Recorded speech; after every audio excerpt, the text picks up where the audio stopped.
오늘 드디어 아름다운 이곳 제주에서 타운홀 미팅을 하게 되었습니다. 특히 오늘은 대통령님 취임 300일이 되는 날입니다. 더욱 뜻깊은 것 같습니다.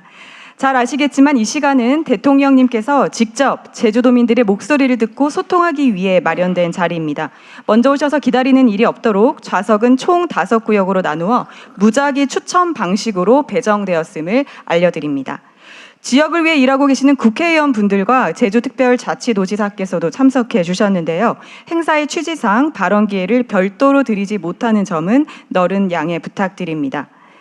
오늘 행사는 1부와 2부로 나눠서 진행됩니다. 1부에서는 탄소 중립 에너지 대전환으로 녹색 문명을 개척하는 섬 제주, 대한민국 관광 미래 제주에서 시작합니다. 사람이 모이고 함께 성장하는 글로벌 인재 허브 제주를 주제로 참석하신 분들과 토론을 진행하겠습니다. 이어지는 2부에서는 제주 발전을 위해 지역과 도민분들께서 필요한 것은 무엇인지 여러분의 제안을 듣고 함께 모색해 보겠습니다. 그럼 1부 제주 발전 비전 토론을 진행하겠습니다. 먼저 대통령님의 모두 말씀이 있겠습니다. 네, 제주도민 여러분 잘 계셨어요? 네, 반갑습니다.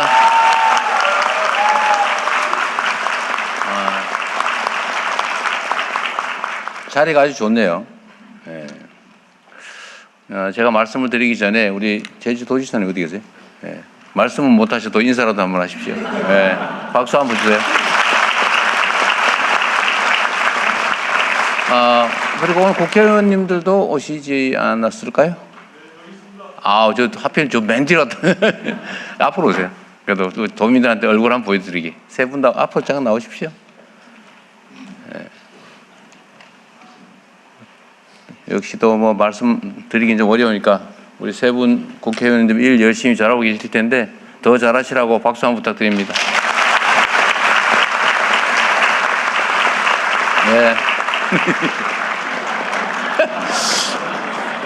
약간 오버액션 같은데. 감사합니다.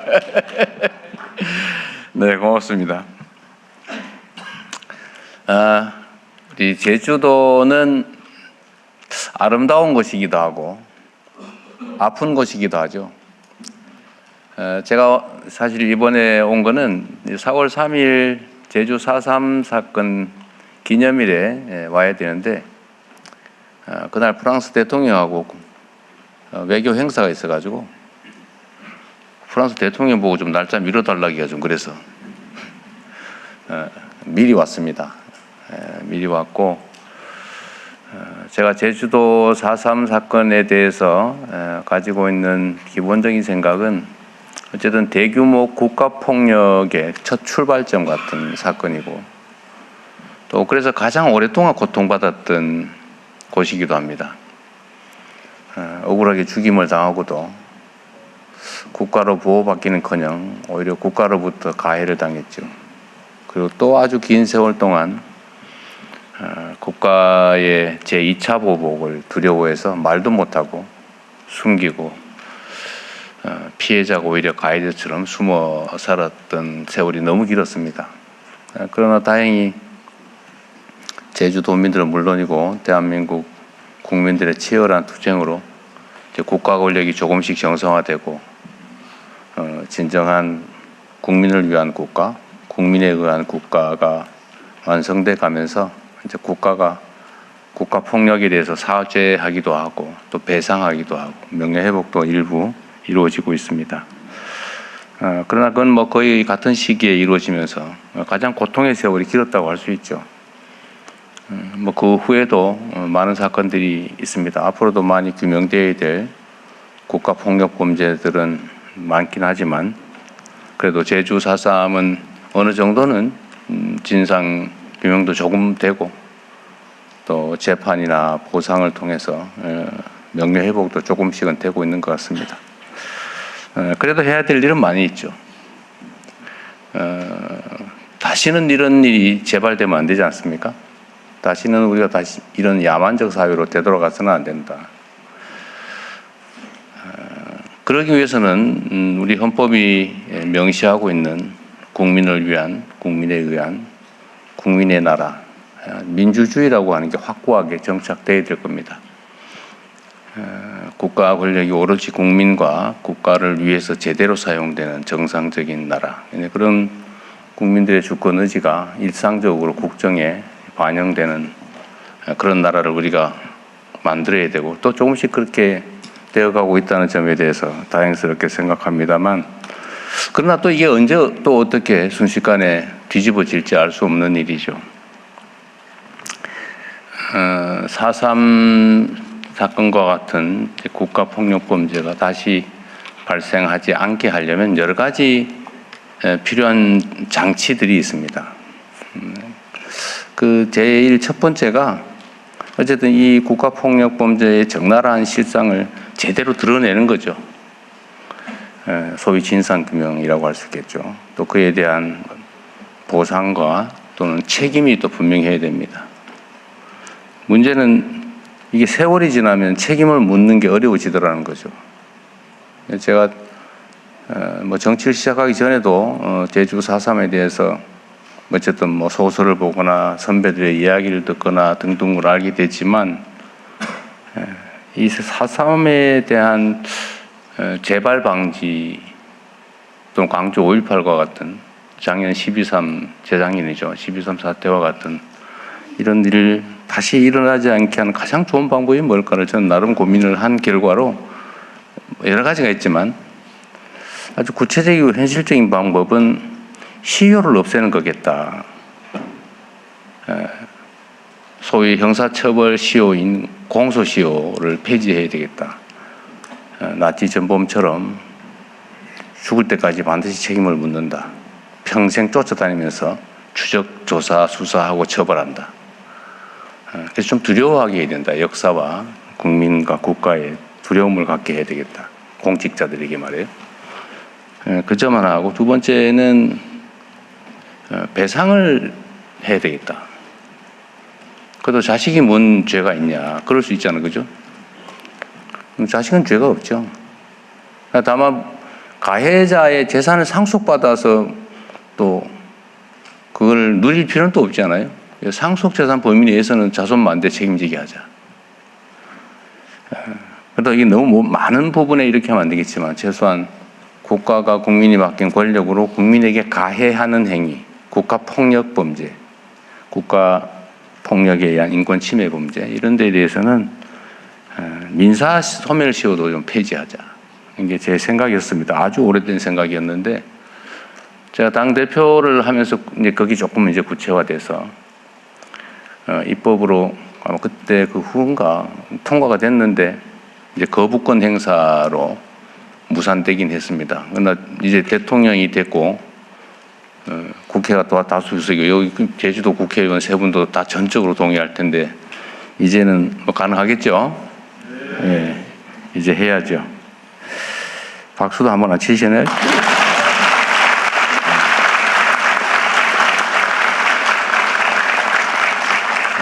제가 제주 4.3 행사에 거의 빠지지 않고 참석을 했는데, 그때마다 제가 약속을 했지만 아직까지 그 약속을 못 지키고 있어서 아주 빠른 시간 내에 그 약속을 현실로 만들도록 하겠습니다. 그리고 또 사실 이런 제도도 이걸로 완벽하지 못하죠. 결국은 정치가 정상화돼야 된다. 누군가를 죽이고 누군가의 것을 빼앗으면서 자기의 부를 늘리고 명예를 누리는 그런 사회는 좀 비정상 사회라고 할 수 있죠. 그러나 비정상적이지만 또 일상적인 모습이기도 해요. 우리의 과거도 그러했고 또 세계적인 모습도 실제로 좀 그렇지 않습니까? 말은 민주적인데, 말은 국가와 국민을 위한 것인데, 내용을 들여다보면 국가와 국민을 해치면서도 자신들의 또는 자기 집단의 이익을 추구하죠. 지금 뭐 우리 사회에도 그런 거 많습니다. 하는 말은 그럴싸한데 내용은 반대예요. 그리고 그게 이제 한 개인이 그러면 그건 제재나 이런 걸 통해서 또 완화할 수 있는데, 집단들이 다 모여가지고 한 패를 만들어가지고 또 일정한 기득권과 시스템을 악용해서 그런 불법과 부당함 이런 것들을 관철하는 게 또 현실이기도 하죠. 안타깝게도 그게 정치의 이름으로 나타나기도 합니다. 정치라고 하는 게 잘하기 경쟁이라 해야 되죠. 누가 국민의 대리인으로서 또는 수인민으로서 더 잘하나, 누가 국민에게 더 많은 희망을 주고 국가의 미래를 더 밝게 만들었느냐에 따라서 이재명 뭐 좀 하는데 이 사람이 훨씬 더 잘해. 그럼 또 바꾸고. 그래서 서로 더 잘하게 하고. 사실 그렇게 국민을 기준으로 뭔가를 선택하고 판단한다면 무슨 이념이고 뭐 가치고 개인적 성향이고 이게 뭐 중요하겠어요. 오로지 중요한 기준은 다수 국민의 최대 행복 아닌가. 정치인들은 자기의 신념과 가치를 실현하기 위해서 정치를 하는 사람도 있겠지요. 그러나 국민의 삶을 직접 책임질 때는 자신의 신념과 가치를 실험하는 것은 그거는 옳지 않다고 생각해요, 저는. 물론 잃지는 말아야 되겠지만 그 과정에서 국가와 사회에 해악의 결과를 빚어낸다면, 결과로서 말입니다. 해악의 결과를 빚어낸다면 그거는 잘하는 게 아니겠죠. 그래서 정치는 현실이라고 하지 않습니까? 그리고 철저하게 객관화하고 또 막스 베버라는 사람이 그랬던가, 균형 감각이라고 하는 게 정말로 중요하죠. 책임을 져야 되니까요. 그래서 정치라고 하는 게 어쨌든 이런 잘하기 경쟁, 오로지 국민의 눈높이, 국민의 시각에서 잘하기 경쟁을 하게 만드는 것, 이 정치가 정상화되는 게 정말로 중요하겠다는 생각이 듭니다. 다시는 국민의 이름으로 국민을 가해하는 그런 일은 벌어지지 않도록 해야 되는데 그게 그렇게 쉽지만은 않을 것이다. 민주주의라고 하는 것이 저절로 오는 것도 아니고 저절로 지켜지는 것도 아니라는 게 사실은 그런 거 아니겠습니까? 이건 이제 정치 제도에 가는 것인데 이제 결국은 마지막은 문화인 것 같아요. 결국 문화, 사람들의 일상적인 생각, 판단.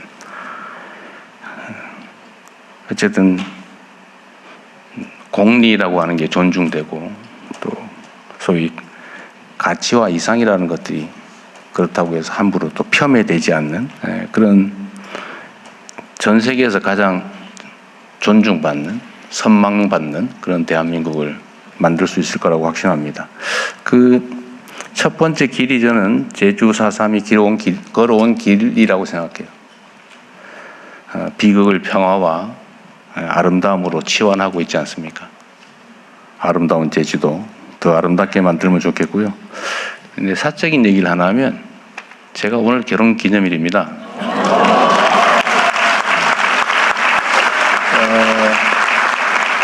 근데 그 얘기를 하려고 하는 건 아니고 사실 아픈 제주도 얘기를 하다가 이제 아름다운 제주도 얘기를 좀 한번 하려고요.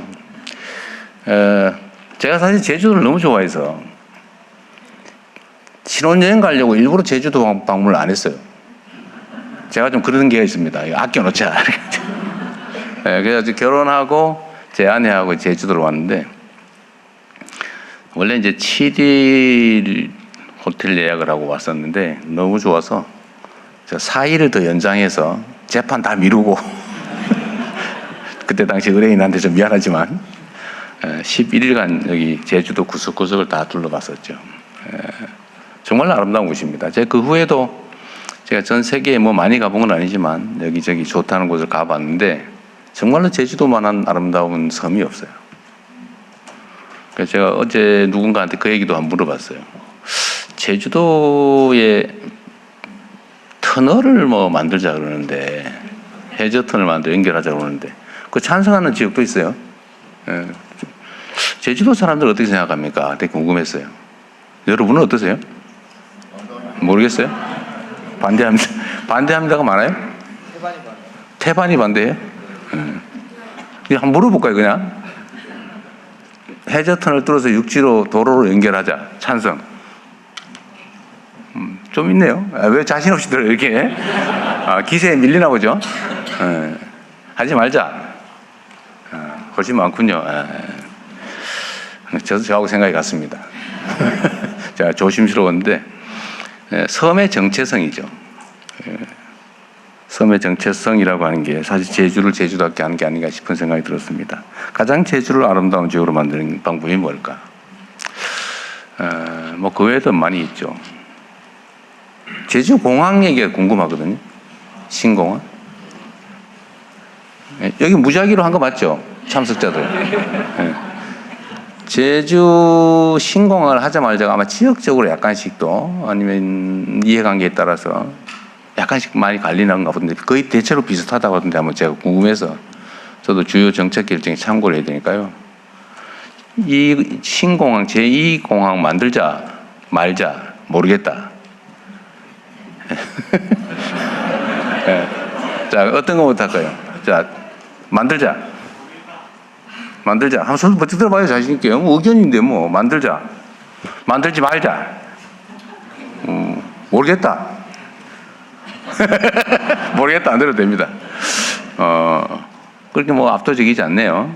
근데 하지 말자는 쪽이 여기서는 조금 더 보이긴 하네요. 어쨌든 여러분이 잘 판단하십시오. 네.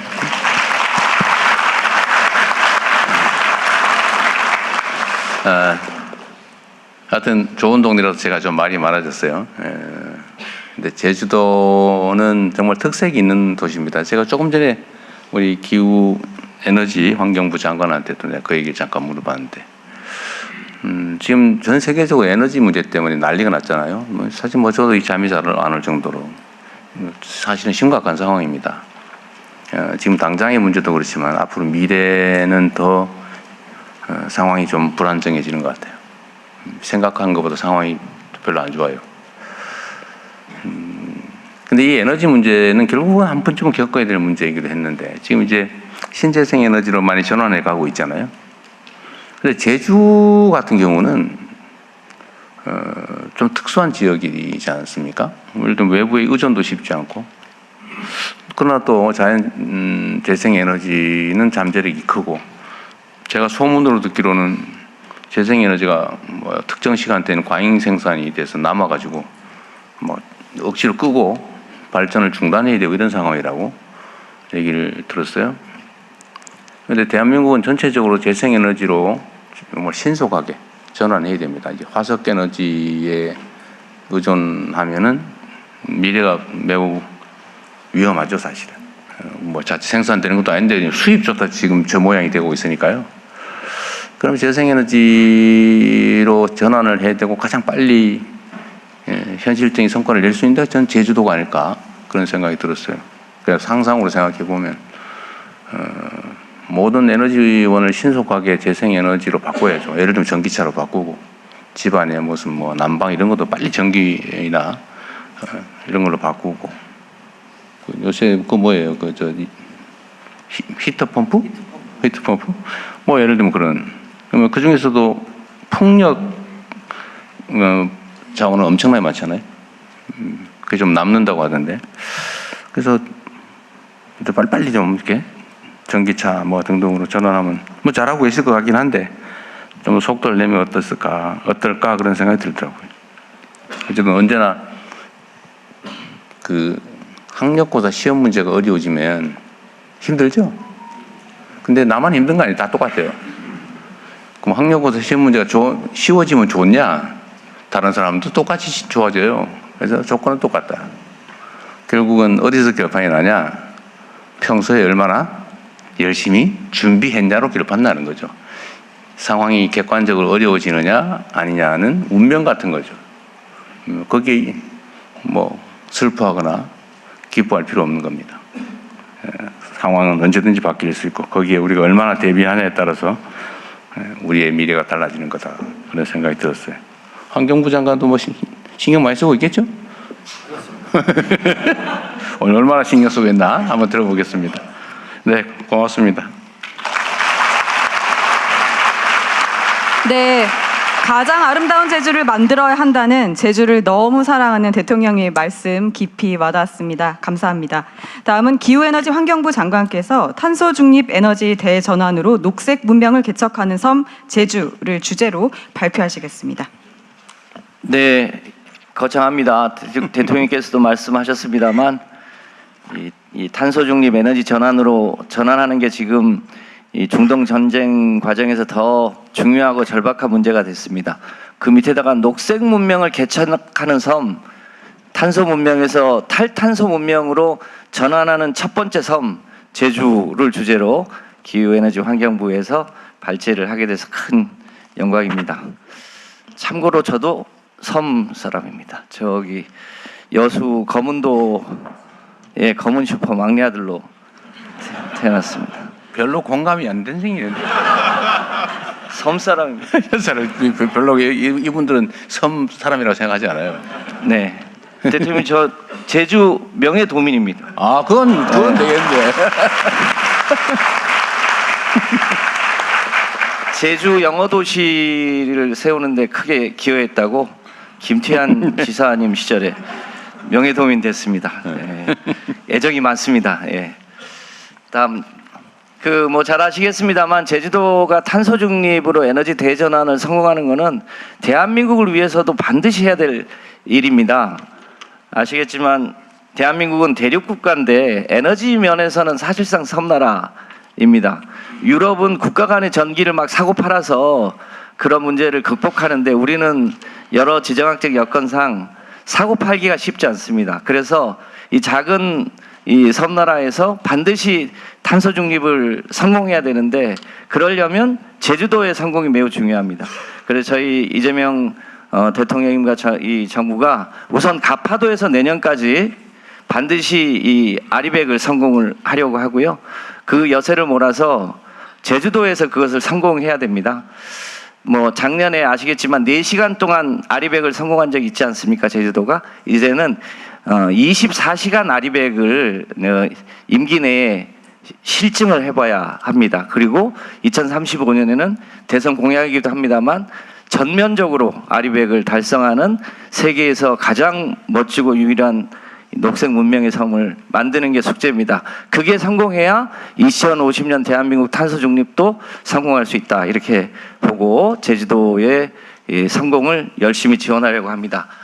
그렇게 하려면 어떻게 해야 되냐? 제주도 이제 소위 아리백 비전인데요. 우선 대통령이 말씀하신 대로 재생에너지를 대폭 늘려야 합니다. 근데 재생에너지는 간헐성 문제가 있어서 여러 가지 그와 관련한 에너지 실증을 통해서 성공을 누적해야 하고요. 또 거기서 생기는 재생에너지의 소득이 제주 시민들의 에너지 소득으로 연결될 수 있어야 합니다. 세부 내용에 대해서 다음에 말씀드리겠습니다. 우선 재생에너지를 지금 대체적으로 이제 1.1기가 수준인데 2030년까지 2.5기가 이상, 마음 같아서는 한 3기가 이상으로 늘리는 것을 해야 된다고 생각합니다.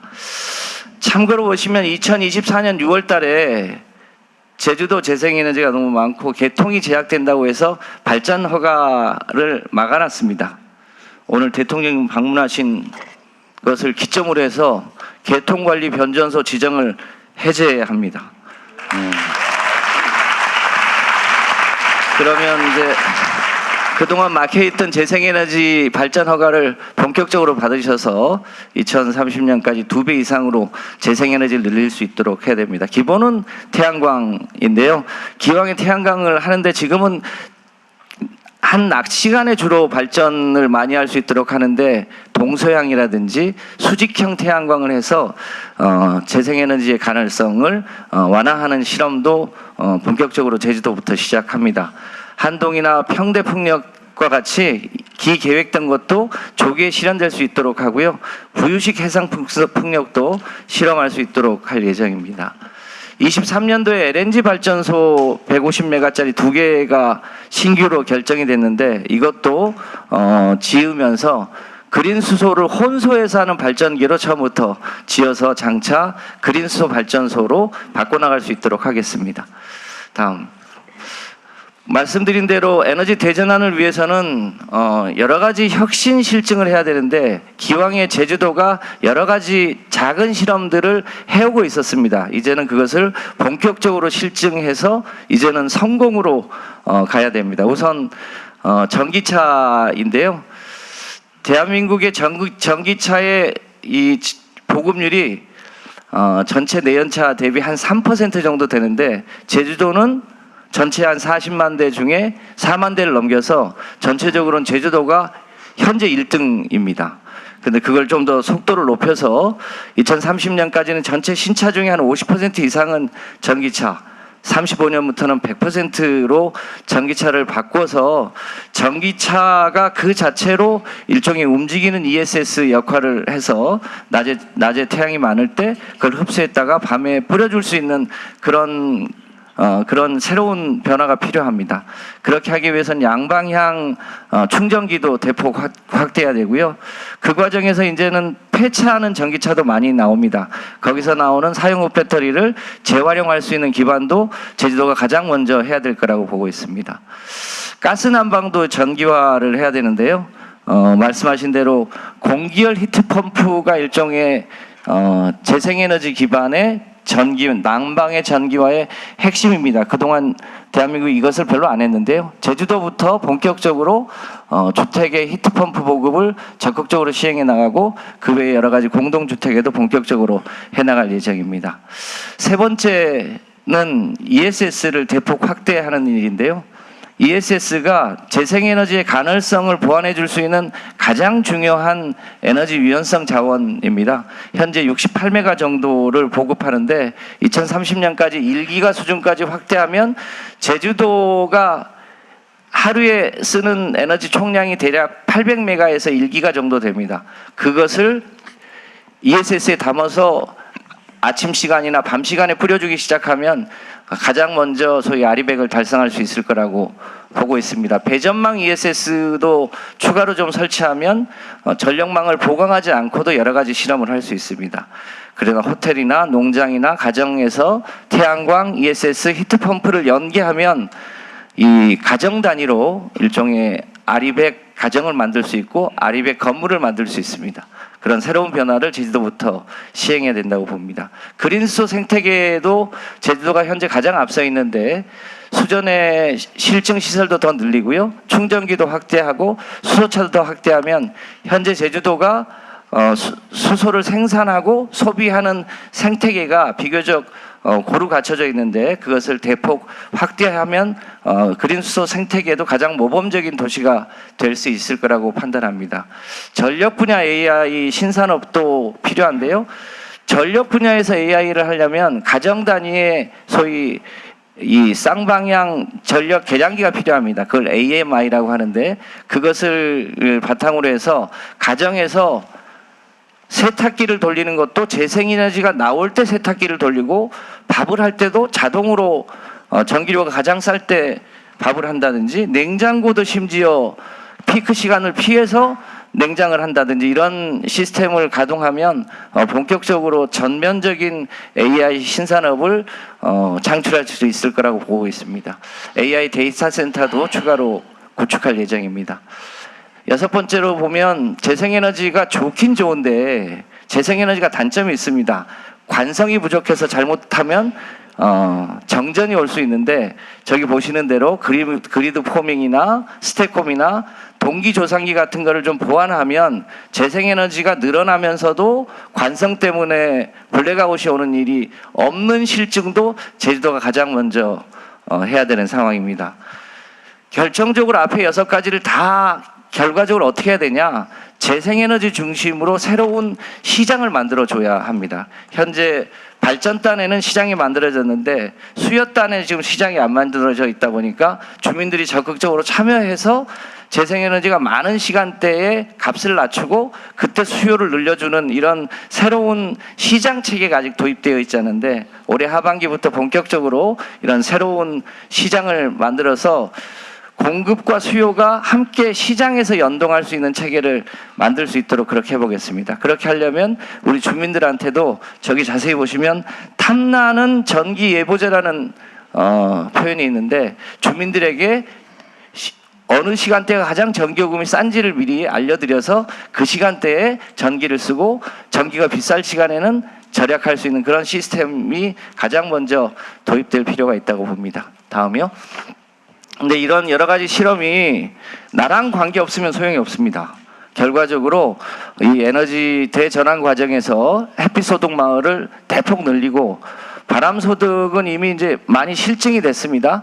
저기 보시면 한림 해상풍력 같은 경우는 대개 이제 주민들이 적극적으로 출자를 해서 연간 한 300만 원 이상 소득을 올리고 있는데요. 그런 바람 소득 마을도 많이 늘리고 제주도의 제주에너지공사가 만들어져 있는데 그 에너지공사를 중심으로 주민들이 직접 에너지 펀드에 참여하고 그 소득을 다시 주민들이 나눠 가질 수 있는 그런 배당 체계를 본격적으로 하면 은행에 2, 3% 정기 저축하는 것보다 제주 에너지 펀드에 가입하면 8%에서 10% 이자를 보실 수 있는 그런 시스템으로 전환해 나가면 제주도민들이 가장 에너지 기본소득을 많이 얻으실 수 있도록 할 수 있을 거라고 판단합니다.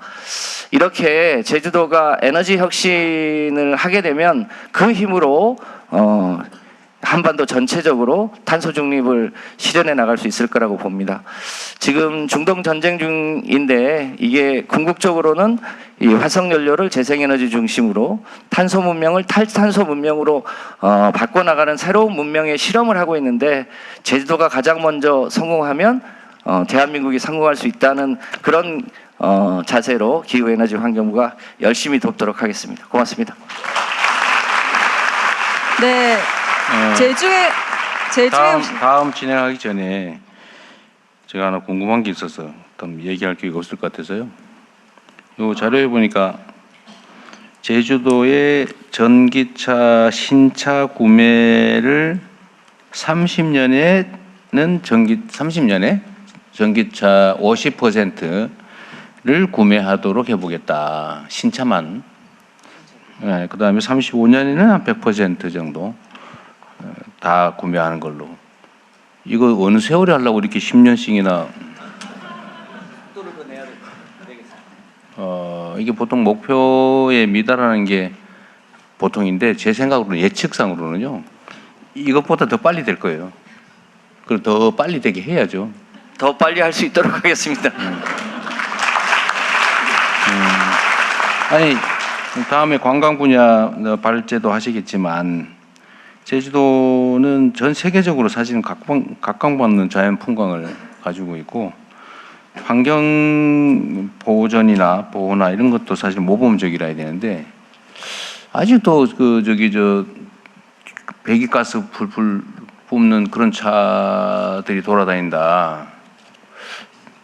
주민들 입장에서 그냥 전기차를 쓰는 게 왜냐면 넓지도 않기 때문에요. 여기는 최대 멀리 가도 1시간 반 아닌가요? 네.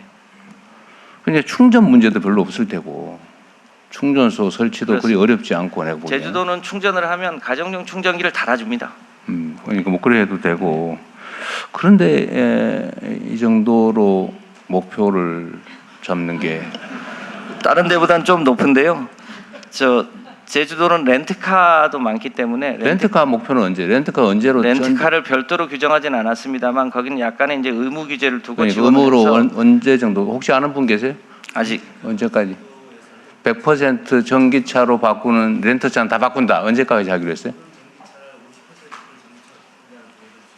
언제까지? 50 모든 차에 50%. 대통령이 더 땡기시자고 지금. 땡기라고.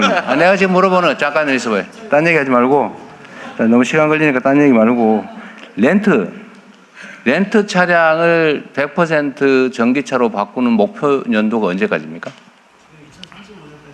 렌트카를? 네, 알았습니다. 그러니까 이게 이제 지방자치단체 단위에서 하기는 사실은 이게 권장을 하든지 강제하려면 보상을 하든지 뭔가 이런 걸 해야 되기 때문에 돈이 든단 말이에요. 네. 그리고 재정이 문제인데 이제 정부 차원에서 하면 지방정부에서 하는 것보다는 훨씬 더 과감하게 더 빨리 해야 되는 거죠. 그런 뭉터기가 있는 데가 택시하고 렌트카하고 그렇지. 난 제주도 같이 이런 특정 지역의 시범 지역은 렌트카나 아니면 뭐 대중교통이나 사실은 충전 문제가 없기 때문에 네. 결국 비용 문제인 것 같거든요. 이거는 좀 더 과감하게 해야 될 것 같아요. 그건 참고하십시오. 네. 예산처 장관한테 말씀 좀 주세요. 네. 너무 느려요. 느리고 그리고 지금 비상 상황인데 이건 다시 검토해서 그렇게 하겠습니다. 제주도하고 잘 상의해서 하시죠. 네, 제주에 오셔서 기후부 장관님 더욱 힘있게 말씀해 주셨는데 더욱더 목표를 줄이라는 말씀을 드리신 것 나름 좀 같습니다. 썼는데 그죠? 네, 그거 가지고 안 되겠어요. 네, 김성환 장관님 말씀 감사합니다. 다음은 문화체육관광부 장관께서 대한민국 관광 미래 제주에서 시작합니다를 주제로 발표하시겠습니다. 네, 뭘 더 땡겨야 되나 지금 체크하고 있습니다. 네, 자, 5분 안에 하영 반갑습니다의 문화체육관광부 장관.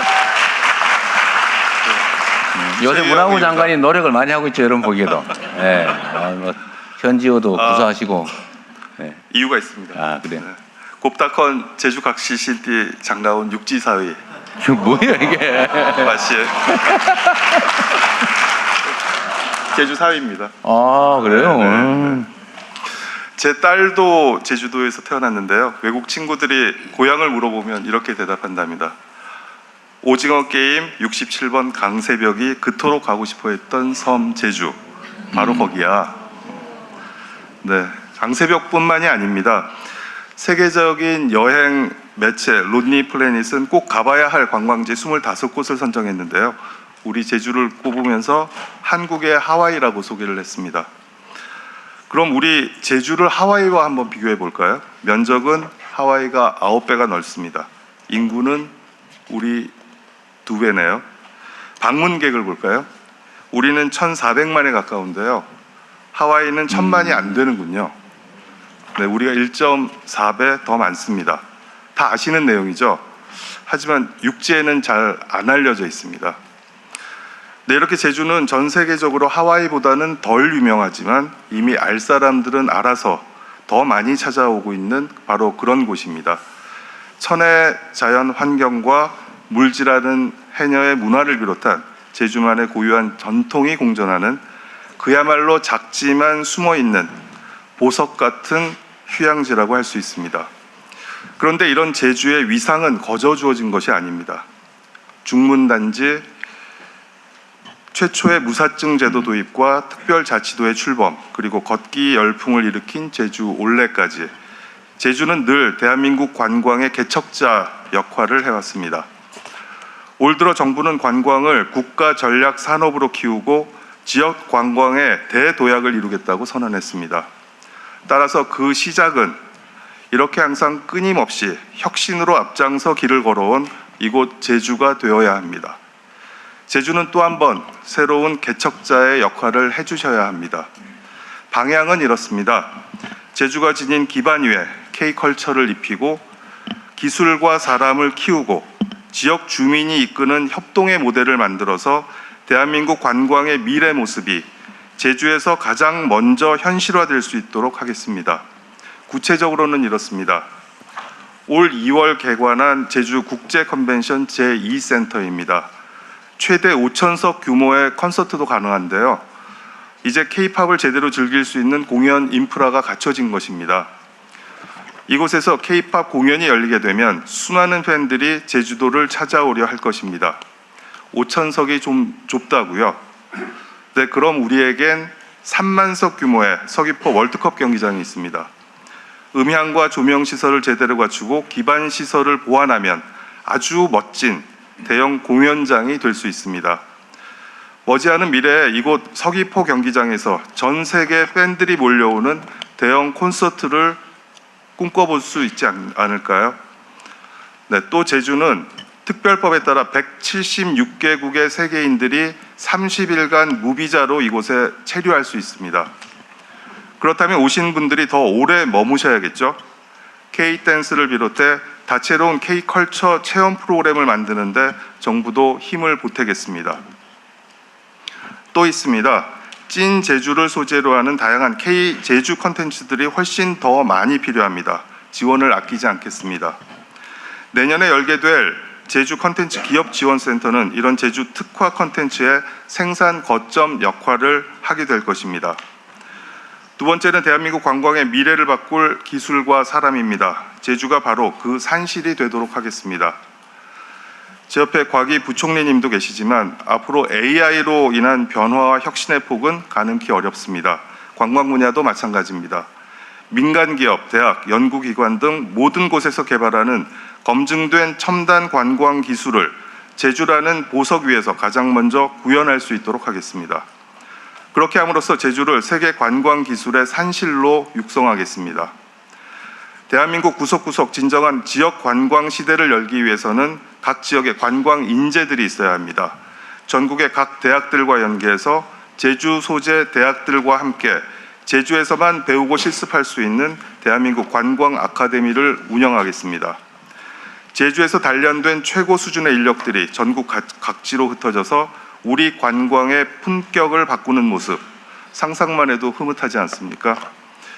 네, 제주는 이렇게 전국의 관광 인력을 양성하는 요람이 되어야 합니다.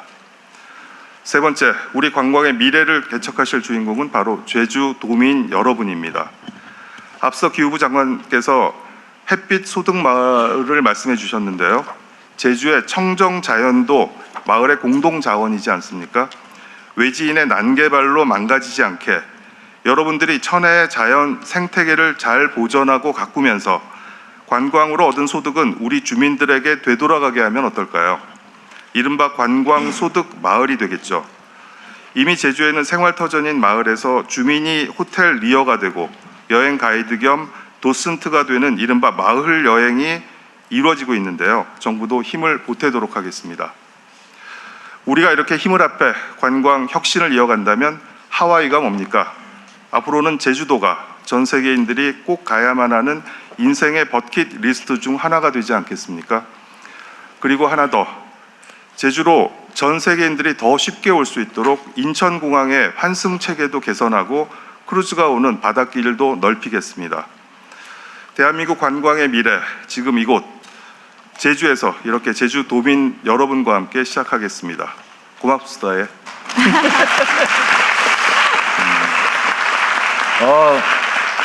제주 사유라서 그런지 다른 지역에서 발표하는 것보다 훨씬 내시 있어 보입니다. 감사합니다. 네, 고맙습니다. 예. 근데 공직자가 그러면 안 돼, 예. 네, 제주 우리 도민과 함께 배경훈 장관님 긴장하고 있습니다, 지금. 오늘도 필살기가 있어서 괜찮습니다. 아, 그래요? 네, 제주도민과 함께 제주도를 전 세계 인생 버킷리스트로 만들겠다는 제주사위 최혜영 장관님 말씀 감사합니다. 다음은 필살기를 가지고 나왔다고 방금 얘기하셨는데 부총리 겸 과학기술정보통신부 장관께서 사람이 모이고 함께 성장하는 글로벌 인재허브 제주를 주제로 발표하시겠습니다. 네, 반갑습니다. 네. 앞에서 이제 기후에너지부 장관님, 문체부 장관님 발표 들으면서 분명히 재생에너지랑 관광 얘기하실 것 같더라고요. 그리고 우리 문체부 장관님 분명히 방언하실 거다. 너무 뻔하게 예측이 돼서 좀 박수 소리가 좀 적었던 건 아닌가. 그래서 한번 저는 좀 예측하시는 것들을 좀 벗어나서 한번 좀 발표를 해보도록 하겠습니다.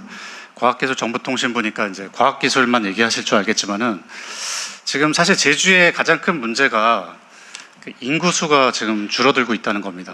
특히 젊은 사람들이 많이 줄어들고 있습니다. 육지로 많이 떠나고 있고요. 그래서 이제 제주를 다시 젊은 인재들, 글로벌 인재들이 모이는 허브로 만들어야 됩니다. 그래서 오늘 사람이 모이고 함께 성장하는 글로벌 인재 허브 제주에 대해서 발표드리도록 하겠습니다. 박수로 더 크게 쳐주세요.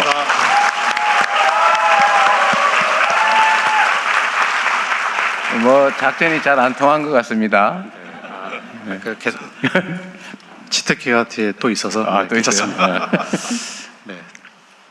옛말에 사람은 한양으로 보내고 그 말은 제주도로 보내라는 말이 있습니다.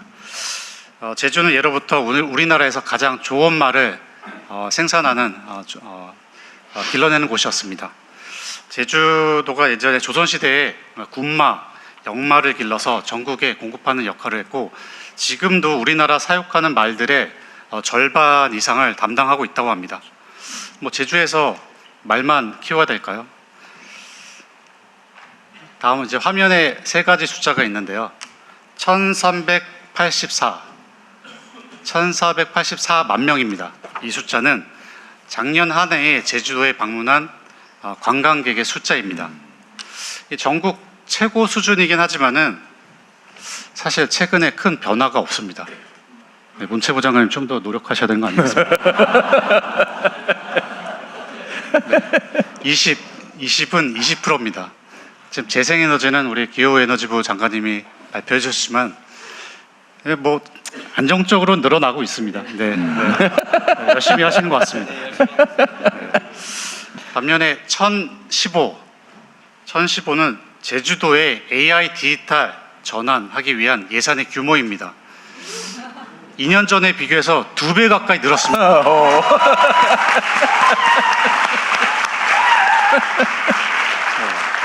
근데 제주도가 이제 첨단 도시로 이제 변하고 있다는 이제 증거입니다. 이뿐만이 아니라 오늘의 제주는 우주 산업, 그리고 모빌리티, 그리고 해상 풍력 단지, 이런 어떤 첨단 기술, 실증 인프라와 함께 국제 자유 도시로서의 개방성까지 갖추고 있습니다. 이제는 제주가 이제 휴양의 섬을 넘어서 과학 기술 도시로 거듭날 수 있는 잠재력을 보여주고 있습니다. 지금 세계는 인공지능을 중심으로 치열한 경쟁이 진행 중에 있습니다. 많은 사람들이 GPU, AI 모델, 데이터를 얘기하는데 사실 이 경쟁에서 이기려면 핵심은 사람, 인재입니다. 제주는 이 경쟁의 핵심 거점이 분명히 될 수 있습니다.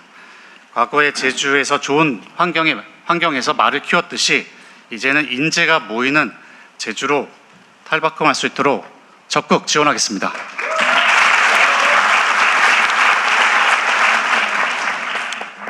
제주대하고 카이스트가 손을 잡고 공동 대학원 운영을 올해부터 시작하고요. 카이스트뿐만 아니라 4대 가교원이 제주와 이렇게 힘을 합쳐서 제주 연합 캠퍼스를 만듭니다. 2030년까지 연합 캠퍼스를 발전시키고 제주가 강점을 가지고 있는 미래 산업 분야, 우주, 모빌리티, 바이오 등에서 이런 장점을 가지고 공동 연구, 산학 협력, 창업 등을 집중 지원하도록 하겠습니다.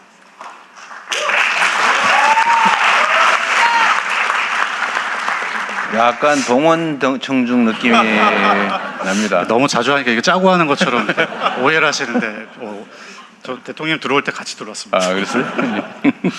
그리고 이 인재들이 캠퍼스 안에서 교육에만 머물지 않고 지역 내 기업, 연구기관과 활발히 협력해서 이런 협업 플랫폼을 구축해서 지역과 국가 인재로 키워나가겠습니다.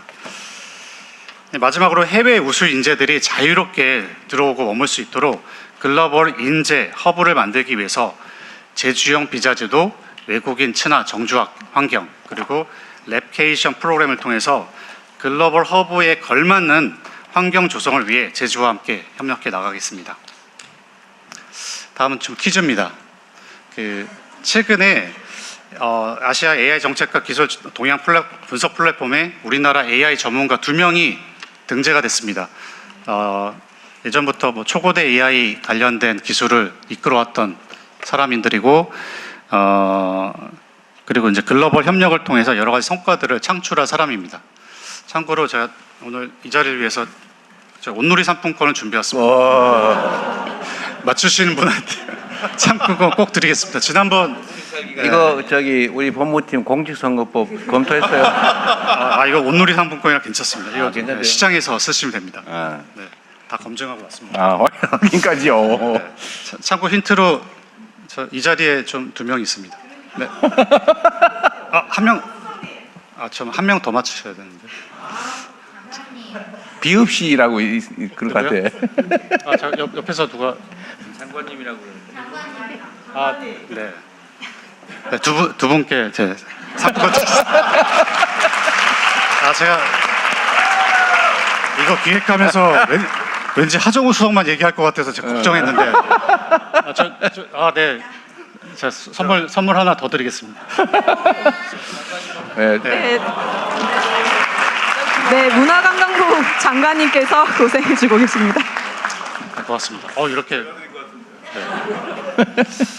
이렇게 근데 우리 글로벌 사이트에서 하정우 수석과 제가 이제 뭐 등재도 되고 이렇게 했지만은 둘이 아직도 이렇게 넘지 못한 벽들이 많이 있습니다. 최근에 제가 인도의 AI 임팩트 서밋에 방문했는데 저도 그 자리에 참석했고, 근데 저기 개막식 때 그 초대 받지 못했습니다. 그 개막식에 저기 오픈 AI, 클로드, 구글 이런 대표들이 CEO들이 같이 이제 그 모디 총리와 이렇게 손 흔들면서 개막식을 장식했는데 사실 뭐 제가 이제 이런 마음이 들었습니다. 우리나라 기업 AI 기업의 CEO들이 저 자리에 서야 되는데 이런 마음이 있었고 하정우 수석과 제가 넘지 못한 이 산을 반드시 우리 인재들을 키워서 다음 페이지 우리 인재들을 키워서 제주에서 길러진 이 젊은 인재들을 세계 무대에 우뚝 설 수 있도록 하겠습니다. 그래서 이게 나름 치트키라고 준비한 것 같아요. 네 이것도 이 정도 반응가 되겠습니까?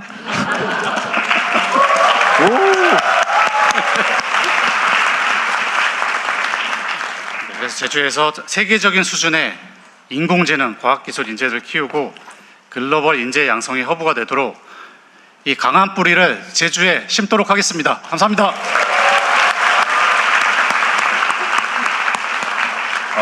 네.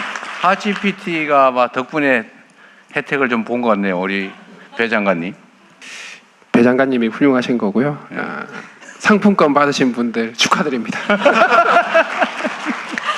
네. 필살기, 치트키 보셨죠? 글로벌 자유도시 특장점 살려서 4대 과기연 연합 캠퍼스를 만들어서 인재가 모이는 제주를 만들겠다는 배경훈 부총리님 말씀 감사합니다. 세 분 장관님의 말씀처럼 제주가 대한민국 관광의 미래를 열고 에너지 대전환의 섬이자 글로벌 첨단 과학기술 인재의 허브가 될 수 있도록 여러분께서도 함께해 주시길 부탁드립니다. 대통령님께서 국무회의 때 맨 첫 국무회의였던 것 같은데 부처별 칸막이를 없애자 이렇게 하셨는데 이 정도 티키타카 나오려면 얼마나 많은 협의가 있어야 되는지 업무적으로 그런 생각이 듭니다. 이번에는 참석하신 제주도민 분들의 진솔한 의견 들어보겠습니다. 현재 진행되는 일부에서는 장관님들께서 발표하신 주제와 관련된 제안을 해주시면 됩니다. 말씀해 주실 때에는 어디 사시는 누구인지 간단한 자기소개도 함께 부탁드립니다. 손을 들어주시면 되는데 아까 우리 같이 했었죠. 핵심만 간결하게 지리 말고 제안을 소리 지르지 마시고 화내지도 마시고 네 멋진 토론 문화 보여주십시오. 네 일단은 대통령님 저희가 이번 구역을 1번, 2번, 3번, 4번, 5번, 6번 이렇게 해서 구역별로 한번 받아보는 것도 네. 괜찮을 것 같습니다. 네, 한번 네. 시도해 보겠습니다. 그 대통령 기준으로 왼쪽에 있는 왼쪽에 네 우리 그 남색 옷 입으신 남성분께 마이크 전달드리겠습니다. 첫 번으로 이야기 드리게 돼서 영광입니다. 그리고 장관님하고 대통령님 제주도의 재생에너지에 대해서 너무 많이 배려해 주시고 이해해 주고 계셔서 가슴이 뿌듯합니다. 저는 제주도 아라동에 살고 있고요. 태양광 발전소를 운영하면서 사단법인 대한태양광 발전사업자협회 대외협력국장을 맡고 있는 고석준이라고 합니다. 본론부터 얘기 드리겠습니다. 아까 장관님께서도 많이 얘기를 주셨는데 지금 분산형 에너지 활성화 법안을 통해 전기요금을 차등화하고 자금률이 높은 지역으로 기업들 이전을 유도하고 계십니다. 하지만 정부가 전기요금에만 집중한 나머지 놓치는 몇 가지가 있어서 얘기를 드리고자 합니다. 그건 기업들이 전력을 직접 구매할 수 있는 직접 PPA 계약에 관련된 문제입니다. 기업들이 부담하는 망 사용료가 수도권과 비수도권으로 차등화는 되어 있으나 변별력이 없습니다. 그런 문제로 인해서 대통령님이 생각하시는 지산지소는 이루어지지 않습니다. 이에 변전소 안에서 이루어지는 생산과 소비에 대해서는 망 사용료를 대폭 면제해 주시는 전력시장의 혁신을 만들어 주십시오. 그리고 제주가 그리고 육지에 비해서 지금 차별되고 있는 것이 육지의 경우 망 사용료가 3, 4원인 반면에 제주의 경우에는 10원에 육박하고 있습니다. 제주에서 아리백을 하려면 기업이 망 사용료를 육지 대비 2배 이상 더 부담해야 되는 구조입니다. 그리고 ESS도 문제입니다. 재생에너지 출력 제어를 막고 송배전망의 효율적인 사용에도 도움을 줄 수 있는 현실적인 대안인 ESS 충방전에도 망 사용료가 부담되고 있습니다. 그리고 조금 더 ESS의 보급과 확산을 유도하실 거라면 ESS 충전 후 방전에 대한 요금 제도도 추진해 주셨으면 좋겠습니다. 그리고 뭐 세금에 관련된 부분은 간략히 얘기 드리겠습니다.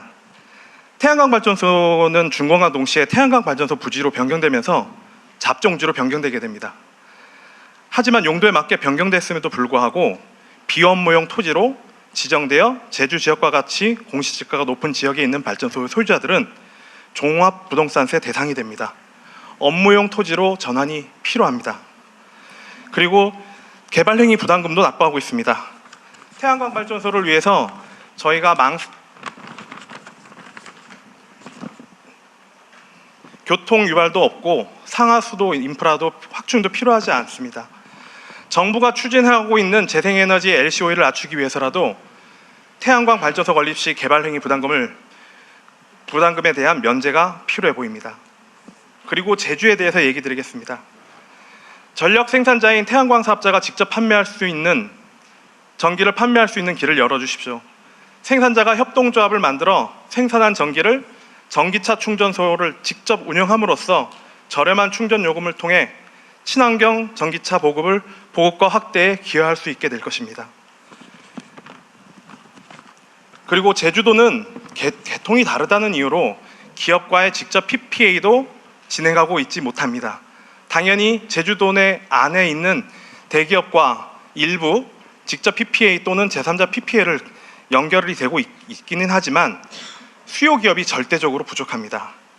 1, 2, 3 연계선으로 분명히 전기를 주고받고 있음에도 불구하고 아리백 거래를 하지 못한다면 제주도의 재생에너지 확대 정책을 멈춰야 하고 수정되어야 합니다. 제주도의 재생에너지가 차별 없이 전력을 사고 팔 수 있도록 검토해 주십시오. 이상으로 마치겠습니다.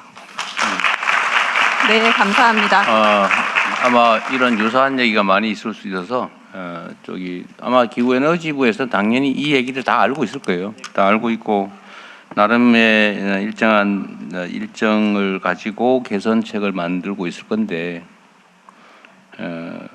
좀 이제 공개적 대화를 많이 하세요. 예를 들면 이분은 모르잖아요.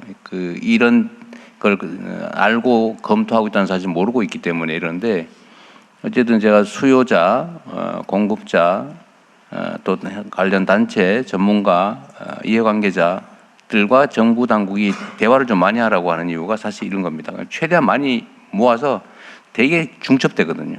근데 다른 데는 당장 시행이 안 되고 있기 때문에 이걸 모르고 있지 않을까?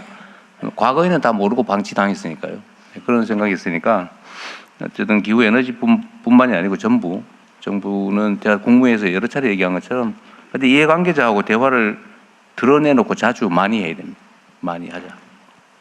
여기에 대한 개별적인 답변 안 하셔도 될 것 같아요. 한 말씀만 드리겠습니다. 이게 이런 문제를 해결하자고 소위 분산에너지 특구를 만들어서 시행을 하는데 제주도도 이제 분산에너지 특구가 됐습니다. 그래서 여러 가지 각종 제도를 다 개선하는데 제주도하고 전남은 모든 분산에너지 특구에서 실험할 수 있는 오늘 제안하신 내용들을 다 실험할 수 있도록 제도를 개선 중에 있습니다.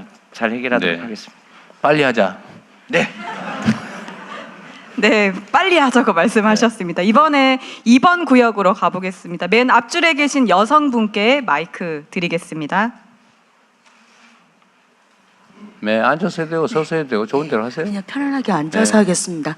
안녕하십니까. 제 이름은 선보배입니다. 지금 현재 제주도 도조동에 살고 있고요. 앞서 여러분께서 다 설명해 주셔서 너무너무 감사하고 이미 제가 질문하고 싶었던 거 다 하셨기 때문에 간단하게 제주 청년들이 고향을 떠나지 않으려면 신산업이 살아야 하는데 제주를 분산 에너지 특구로 이미 지정됐다고 하셨는데 여기서 생산된 천정 에너지를 기업들이 직접 쓰고 새로운 일자리로 만들 수 있도록 열어주실 수 있는지 그리고 제주가 성공하면 대한민국의 에너지 정책의 기준이 된다고 생각합니다. 제주가 버리는 에너지가 아니라 제주가 만드는 미래가 되도록 결단을 부탁드리겠습니다. 감사합니다. 안 해도 될 뻔했어요. 네, 네, 알겠습니다. 바로 넘어가도록 하겠습니다. 이번에 3번 구역에 이렇게 손을 흔들어 주신 둘째 줄에 앉아 계신 남성분께 마이크 드리도록 하겠습니다. 그 뭐예요? 아, 순간적 홍보 수단으로. 안녕하십니까 대통령님. 저는 제주에서 캐릭터 콘텐츠 스타트업을 운영하는 제주의 풍당 대표 김남철입니다.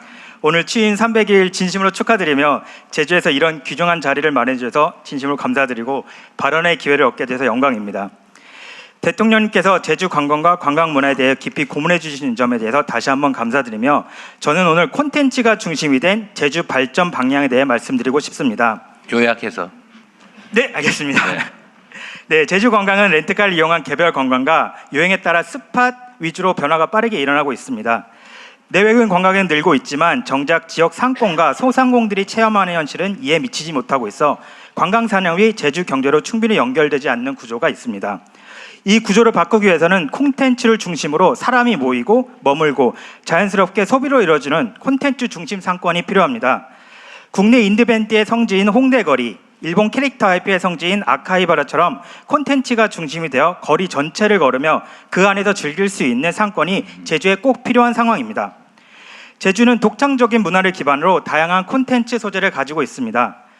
넷플릭스에서 폭삭 속가수뿐만이 아니라 겐당이라는 제주 관련 신규 콘텐츠를 제작하며 글로벌 콘텐츠 제작사도 큰 관심을 가지고 있고 저희와 같은 로컬 콘텐츠 기업도 제주의 문화를 기반으로 열심히 콘텐츠를 만들고 있어 제주는 콘텐츠 중심 상권을 만들기 위한 최적의 조건을 갖고 있습니다.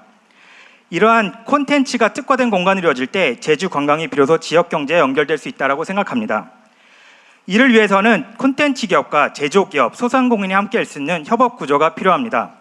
제주 콘텐츠 기업이 갖고 있는 기획, 디자인 역량과 제주 제조기업의 생산 역량, 그리고 소상공인들의 판매 역량이 결합될 때 제주의 특별함을 강화할 수 있는 콘텐츠 특화 공간이 만들어질 것입니다. 제주가 단순한 관광지를 넘어 대한민국 대표 K-관광 로컬 콘텐츠 성지로 도약할 수 있도록 콘텐츠 산업이 제주 관광과 지역 경제에 연결하는 핵심 동력이 될 수 있도록 전폭적인 지원을 부탁드리겠습니다. 감사합니다. 네, 감사합니다. 지금은 4번 구역 현장으로 왔습니다. 네, 혹시 네, AI 관련해서 해주겠다고 하시는 여성분께 마이크 전달드리도록 하겠습니다. 네. 안녕하세요. 이제 잘 나와요. 나오나요? 네. 네. 안녕하세요. 저는 제주대학교에서 인공지능학과 교수로 있는 안효정이라고 합니다. 네. 반갑습니다. 네. 제가 한 표를 행사한 대통령님을 여기서 뵙게 돼서 정말 너무 행복하고요. 네, 우선 말씀드리기 전에 저의 한 표가 오늘 효력을 발휘하는 그런 자리가 됐으면 좋겠습니다. 네, 무서운데요. 네. 대통령, 저는 제대로 된 대학 하나가 이 지역을 지속적으로 발전시키는데 큰 영향을 미친다고 생각을 합니다. 그리고 제주에서는 그 역할을 제주대학교가 해야 한다고 생각합니다. 저는 단순히 인공지능학과 교수이긴 하지만요, 단순히 AI만 연구해온 사람은 아닙니다. 산업체, 연구소, 대학을 두루 거치면서 선박, 자동차, 항공기, 우주 시스템에 이르는 이런 육해공 기계장치를 직접 20여 년간 연구 개발해왔습니다. 그리고 그 하드웨어 개발 경험 위에 이제 인공지능을 결합해서 실제 도메인을 깊이 이해하기 위한 도메인 베이스드 AI를 연구해왔습니다. 근데 그 과정에서 제가 늘 현장에서 절실히 느꼈던 것은 이 도메인을 정확히 이해하면서 동시에 AI를 제대로 적용할 줄 아는 그런 인재가 매우 부족하다는 점이었습니다. 그래서 그런 융합형 인재를 직접 길러내고 싶다는 그런 바람으로 저는 제주대학교로 왔습니다. 그런데 제주대에 와보니까 제가 제주를 관광을 위해서 왔을 때랑 실제로 거주하면서 학생들을 가르쳐보니 그 분위기가 너무 다른 것을 느꼈습니다. 앞에 이제 장관님께도 말씀하셨지만 좀 생각보다 좀 인구가 없다. 그리고 학생들이 너무 이렇게 힘이 빠져 있다. 이런 것들을 실제로 많이 느꼈어요. 그래서 저는 이제 우주 쪽에 오랫동안 연구를 했고 그다음에 AI를 적용하는 연구를 해왔기 때문에 이 우주와 AI 산업을 키우겠다고 제주가 노력은 하고 있다는 건 알고 있지만 사실 이런 진짜 산업 생태계가 충분히 자리 잡지 못했다는 것을 실제로 느꼈습니다. 그래서 일부는 이제 실질적인 연구 개발이나 지역적인 기여보다 이제 어떤 이제 지역 기업 같은 경우에는 형식적으로만 지역 기업처럼 보이는 그런 수준에 머무는 경우도 저는 실제적으로 많이 봤습니다. 그래서 이렇게 해서는 제주가 진정한 우주나 AI 중심지가 되기 어렵다고 현실적으로 생각합니다. 그래서 저는 방향이 분명해야 된다고 생각합니다. 기업을 먼저 불러오는 것도 중요하지만 제주대학교를 중심으로 사람과 연구를 키우고 그 힘에 이끌려서 기업이 오게 만들어야 된다고 생각합니다. 그래서 3가지를 건의드리겠습니다. 첫 번째는 제주대학교를 우주항공 AI 분야의 국가 전략 거점으로 육성할 수 있도록 단년도 사업이 아니라 5년 이상의 장기 지원 체계를 마련해 주셨으면 좋겠습니다. 그리고 두 번째로는 제주 이전 기업 지원은 단순히 주소 이전만을 하는 게 아니라 지역 인재를 채용하거나 제주대와 공동 연구를 하거나 그리고 학생 인턴십을 하거나 아니면 실험시설 투자와 같은 이런 실질적인 지역 기여에 연계해 주십시오.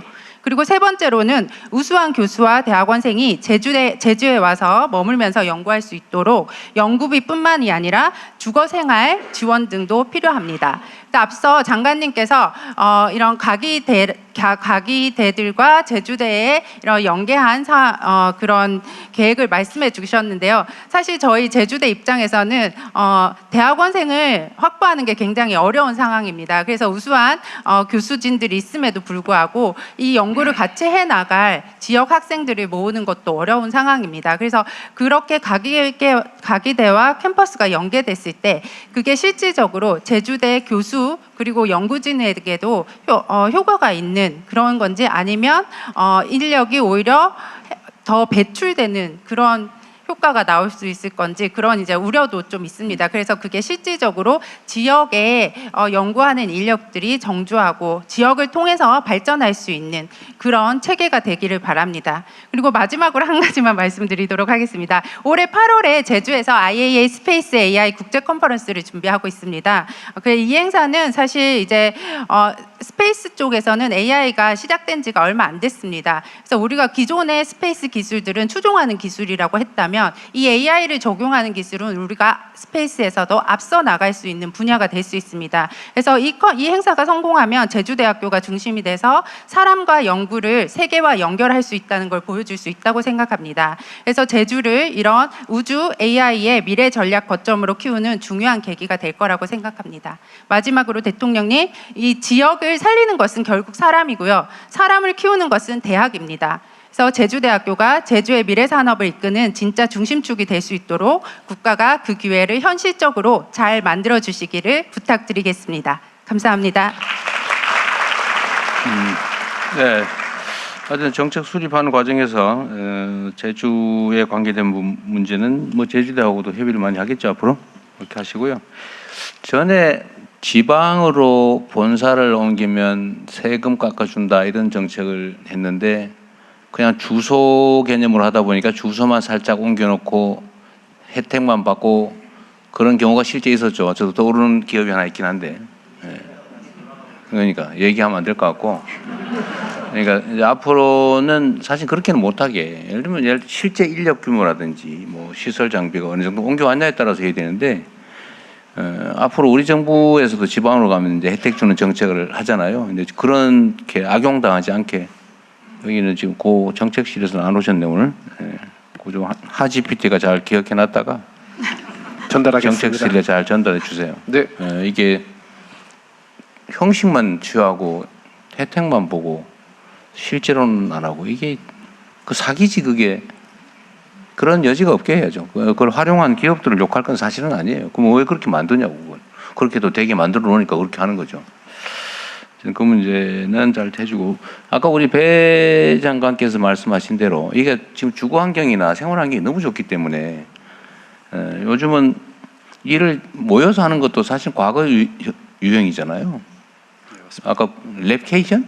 랩케이션이라고 먹고 아주 휴가와 재밌는 일을 동시에 즐길 수 있도록. 그러니까요. 요 제주도에서 통신망하고 예를 들면 그런 시스템을 잘 갖춰 놓으면 여기 와서 쉬어가면서 생각날 때 이래도 되겠죠. 지금 제주의 문제는 뭐 인재들이 키워지고는 있으나 그들이 취업할 곳이 많지 않다는 것입니다. 그래서 지금 아까 우주 산업 관련해서도 이제 클러스터를 구축해서 키워진 인재들이 우주 산업 클러스터에 일할 수 있도록 지금 국가 위성 운영 센터 등이 있는데 이것뿐만 아니라 지금 민간 기업 유치를 하고 있습니다. 그래서 하나하나 컨택 등이 이제 들어오고 있고 그런 산업 단지가 만들어지고 있습니다. 네. 네, 알겠습니다. 다음 의견 받도록 하겠습니다. 구역에서 말씀 부탁드립니다. 예, 대통령님 안녕하십니까? 저는 제주에서 청소년 인권 동아리 이끼와 함께 활동하고 있는 사회복지사 김민석이라고 합니다. 말씀드리기 전에 오늘 축하받을 일이 하나 있습니다. 매년 3월 30일은 사회복지사의 날인데 올해로 20번째를 맞이하고 있습니다. 많은 사람들의 축하를 좀 부탁드리겠습니다. 네, 축하합니다. 우리 문진영 수석도 축하합니다. 예, 대통령님, 제주의 턱을 1cm만 낮추면 교통약자 148만 명의 제주가 열리고 그 경제적 효과는 우리가 생각하는 것보다 훨씬 클 것으로 보입니다. 이것은 희망이 아니라 저희가 직접 해보고 확인한 사실입니다. 바닷가에 베리어프리 매트 하나 깔고 베리어프리에 휠체어 하나 놓았을 뿐인데 10년간 바다를 그리워하며 들어가지 못했던 장애인 한 분이 바다에 들어가셨습니다. 저희가 그것을 직접 해봤습니다. 그래서 이 경험을 제도로 만들어 주시기 위해 몇 가지 말씀드리겠습니다. 첫째, 문화체육관광부의 무장애 관광 연계성 강화 사업을 확대하여 제주에 집중 지원해 주시길 부탁드리겠습니다. 주요 해수욕장에 유니버셜 화장실, 베리어프리 매트, 베리어프리 휠체어들을 상시 설치하고 상권의 경사로 설치를 지원하는 모두의 가게에 인증제를 도입한다면 제주가 무장애 관광의 모델이 될 수 있을 것이라고 생각합니다. 둘째, 이 사업을 통해 교통약자가 제주를 진짜로 즐길 수 있는 관광 콘텐츠를 개발해 주십시오. 시설을 고치는 건 갈 수 있게 만드는 일이고 콘텐츠를 만든다는 건 다시 오고 싶게 만드는 일입니다. 저희가 작년에 장애인 서핑을 해봤는데 지체장애인을 포함한 발달장애인들 모두가 바다에 들어가서 굉장히 즐거운 경험을 했던 경험이 있습니다. 그리고 셋째, 장애인 관광 전용 통계 체계를 구축하고 이를 기반으로 공공무장애 관광 플랫폼을 만들어 주십시오. 영국, 호주, 독일에는 장애인 관광 비교 데이터가 풍부하게 쌓여 있어 정책의 근거로 쓰입니다. 하지만 한국에는 이런 통계가 별로 없습니다. 데이터가 없으면 정책도 없고 정보가 없으면 여행도 어렵기 마련입니다. 마지막으로 청소년의 시민 참여를 위한 교육과 기회를 확대해 주십시오. 저희가 이 활동을 모든 것들이 저희가 청소년들과 함께 주체적으로 활동을 진행했었습니다.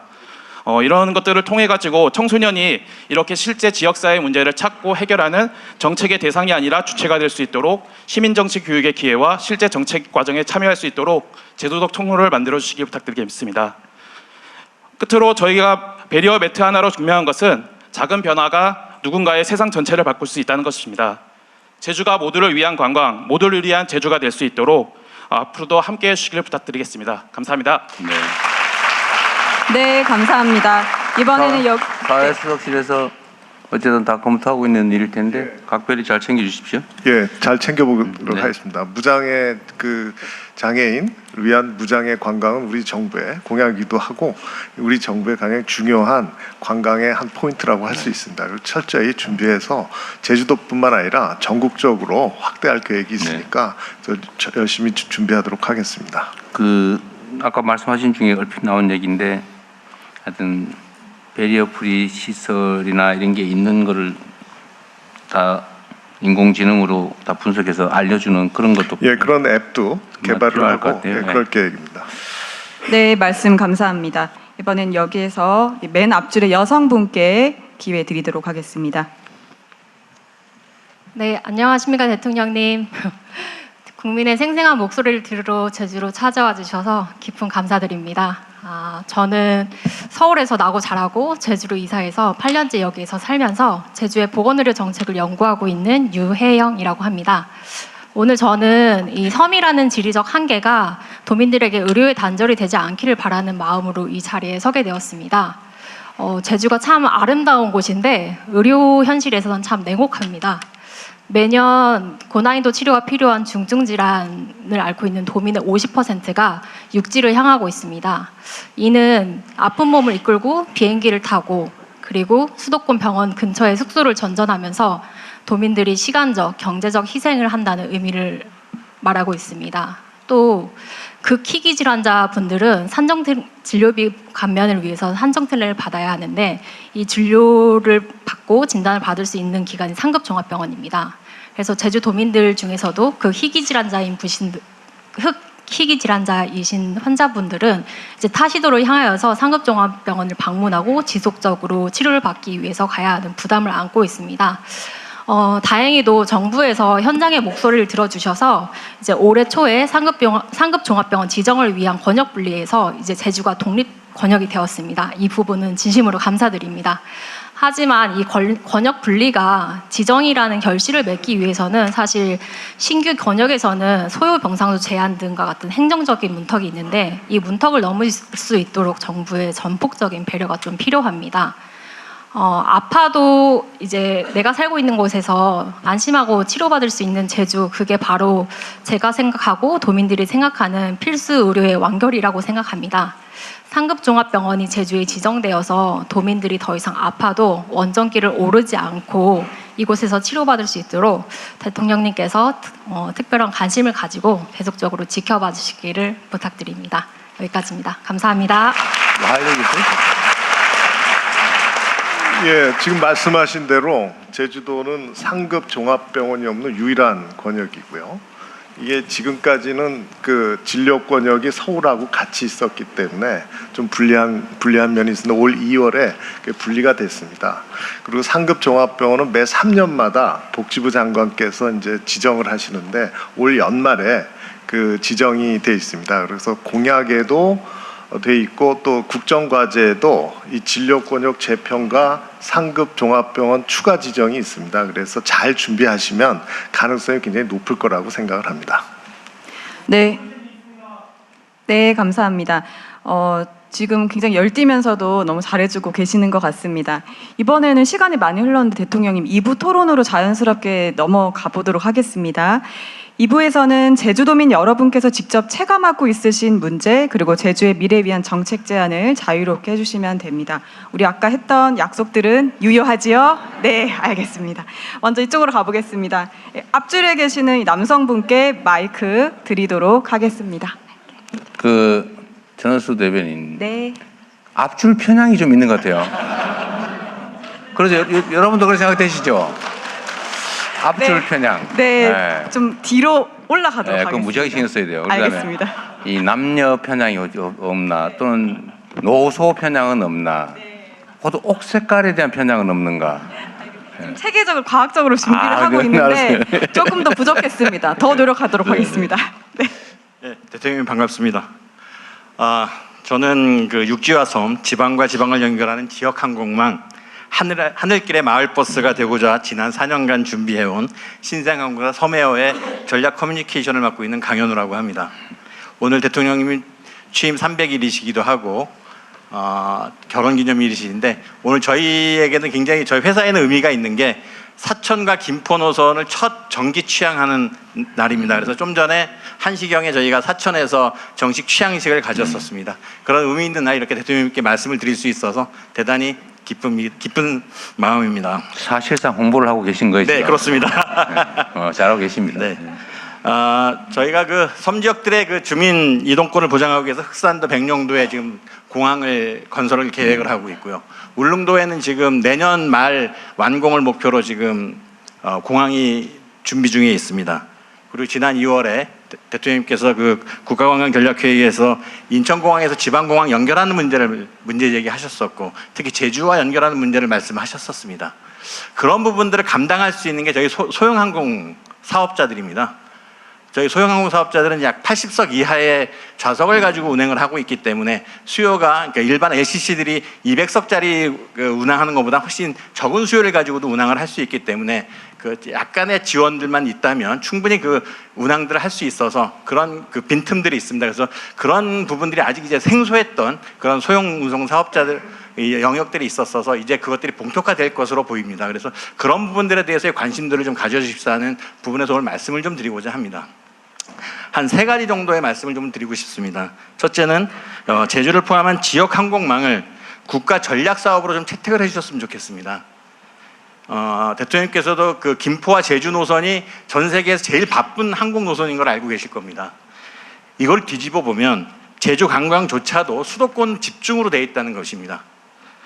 그리고 인천공항 허브 전략만으로는 지역 관광, 체류형 관광, 지방 접근성을 완전히 해결할 수 없습니다. 이제는 허브에서 지방으로 뻗는 스포크 네트워크가 필요합니다. 또한 제주에서 울릉도 백령도를 직접 연결하고 광주에서 부산을, 여수에서 양양을, 포항에서 군산을 직접 바로 갈 수 있는 하늘길이 열리기를 희망합니다. 제주가 진정한 국가관광 거점이 되려면 김포 제주 노선 일변도에서 벗어나 전국 어디에서든 촘촘히 연결되는 하늘길 체계를 갖춰야 할 것입니다.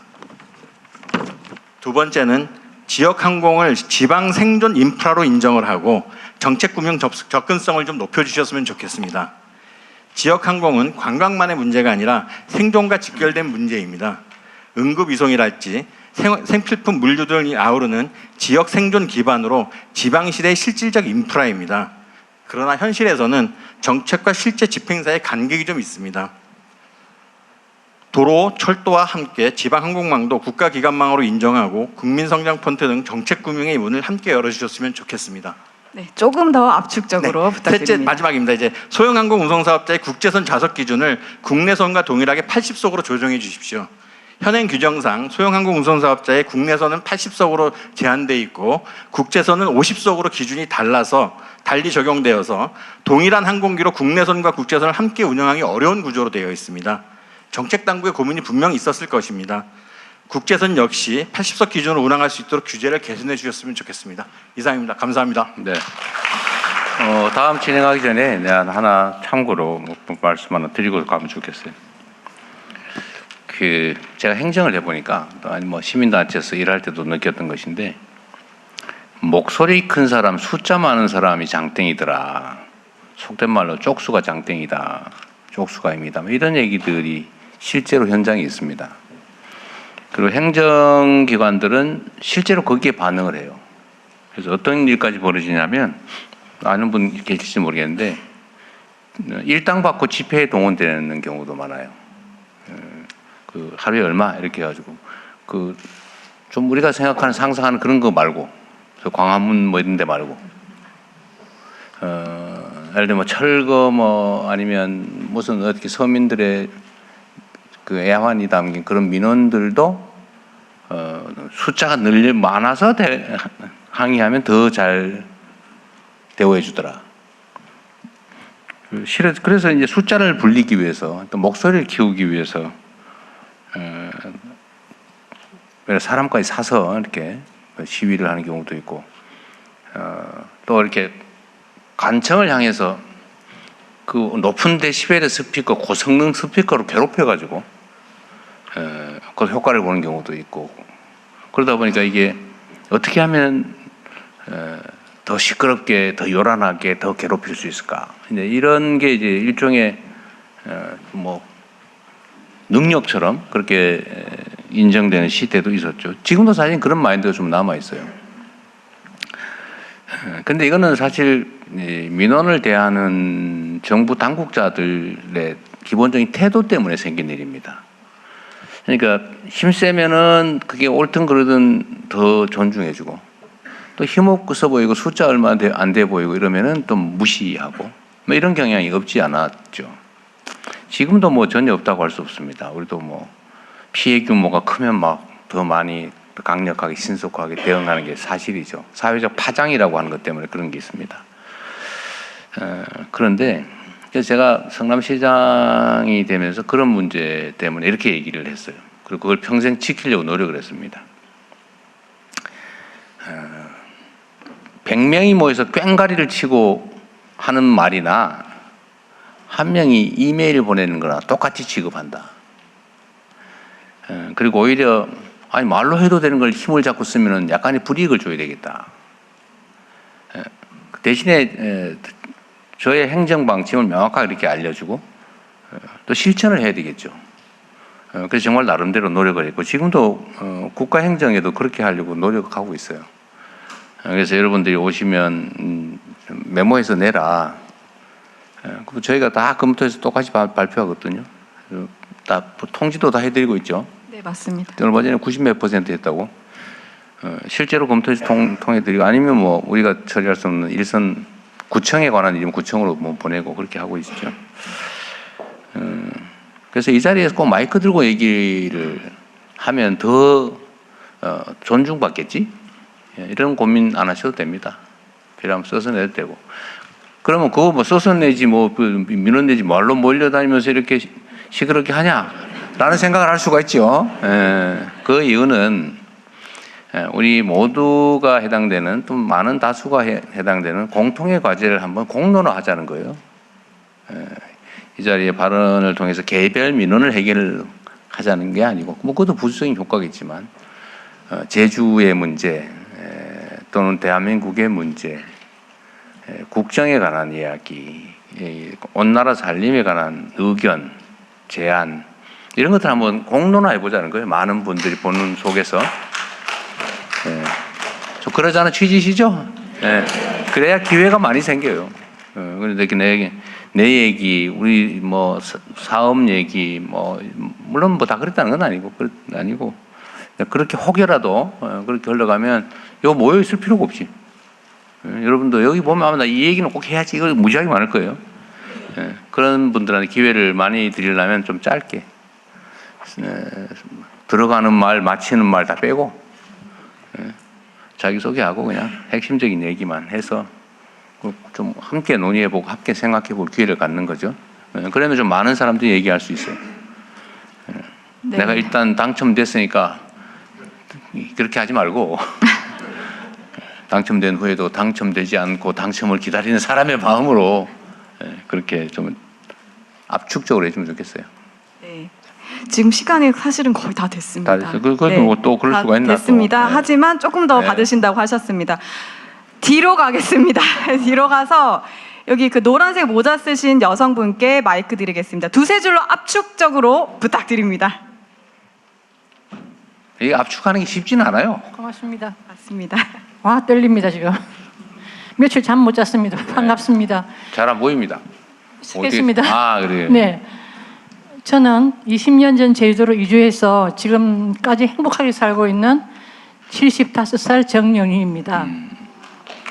저는 뭐 정책 이런 건 모르겠습니다. 그냥 딱 한 가지 숲을 지키시고 자연을 지켜주십시오.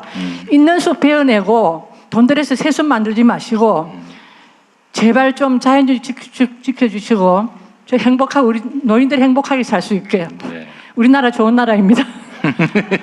정말 행복하게 살 수 있게 자연 좀 지켜주시고 있는 숲 좀 베어내지 마시고 지금 100년 된 숲을 잘라내고 4차선을 내고 그 길 주위에 있는 학교, 도서관 뭐 이런 것들이 다 지금 무너지게 생겼는데요. 제발 지켜주십시오.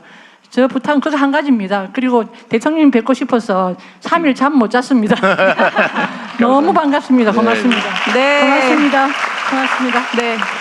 저도 그 궁금한데 전에 무슨 비자나무 숲을 베어내고 무슨 8차선이 4차선인지 만든다고 사진 올려오고 뭐 그랬던 그건 어떻게 됐어요?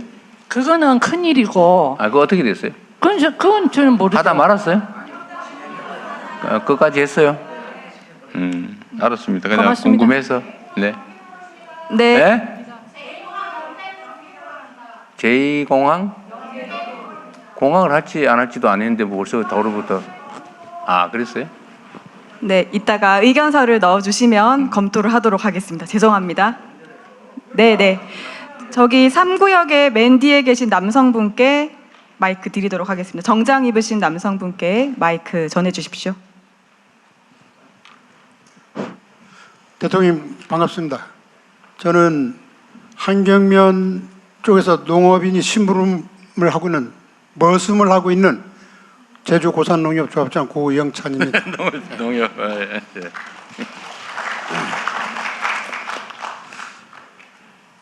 뭐 써오긴 했습니다만 아까 대통령님께서 간단히 이야기를 해서 네. 좀 요약해서 말씀드리겠습니다. 지금 저희 지계는 고산 선사 문화 유지역 때문에 한 30년 동안 묶여서 지역 개발은 물론이고 개인이 재산권 행사까지도 못하고 있습니다. 그런 중에 최근에는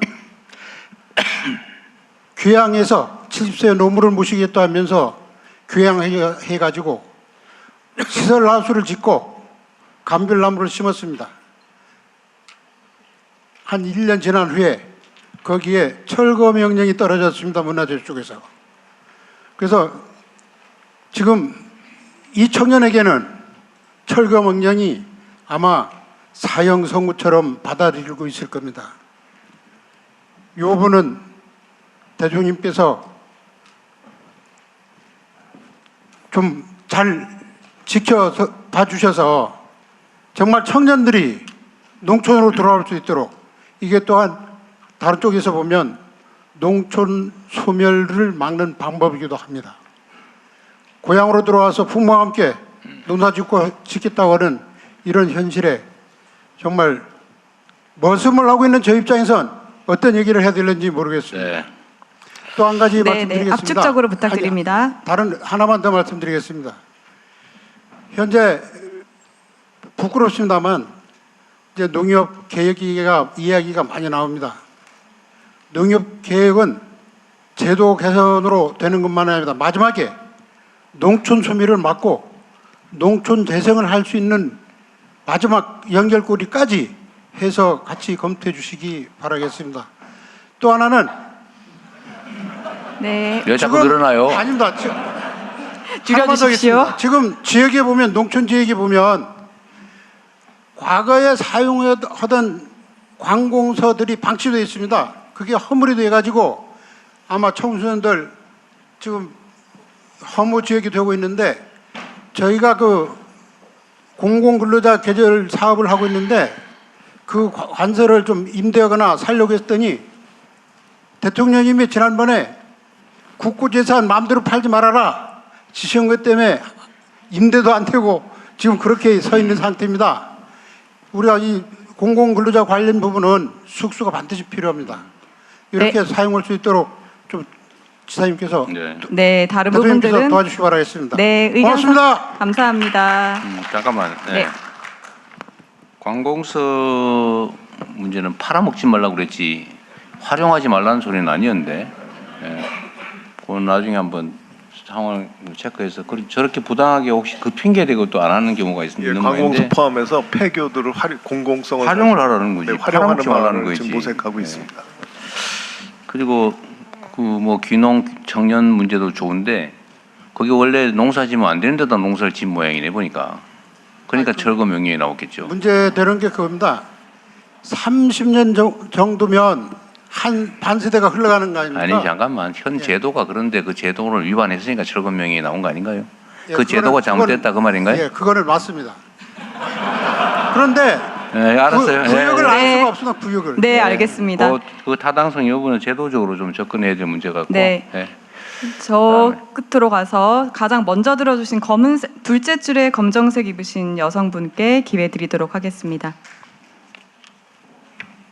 요약해서 짧게 합시다. 그래야. 네, 압축적으로. 대통령님 부탁드립니다. 안녕하십니까? 제가 여기까지 오기까지 12년 기다렸습니다. 그러셨어요? 저희 집에 그 대통령 아래를 앓고 있는 한 남자가 있는데 그 남자 때문에 왔습니다. 죄송합니다. 저는 뭐 도 정책, 국가 정책 이런 거를 발표할 좀 여력이 없어서 처음에 타운홀 미팅 한다고 했을 때 A4 5장을 썼고 선정됐을 때 3장을 썼고 오늘 1장입니다. 대통령이 3분만 들어주실 수 있겠죠?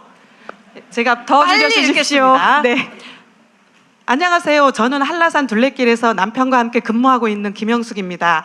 제 남편은 한때 세월호 의인, 파란바지 의인으로 불렸던 김동수입니다. 세월호 참사 당일 남편은 침몰하는 세월호에서 자신의 목숨은 안중에도 없이 많은 사람을 구조했지만 그날의 기억에 갇힌 채 지금까지도 극심한 트라우마로 자해와 입터번을 반복하고 있습니다. 지금까지도 약의 의지에 겨우 하루를 버티는 삶을 살고 있습니다. 이런 남편에 대해 사람들은 살아 돌아왔으니 된 거 아니냐, 또 어떤 이들은 이미 보상을 다 받지 않았냐고 말합니다.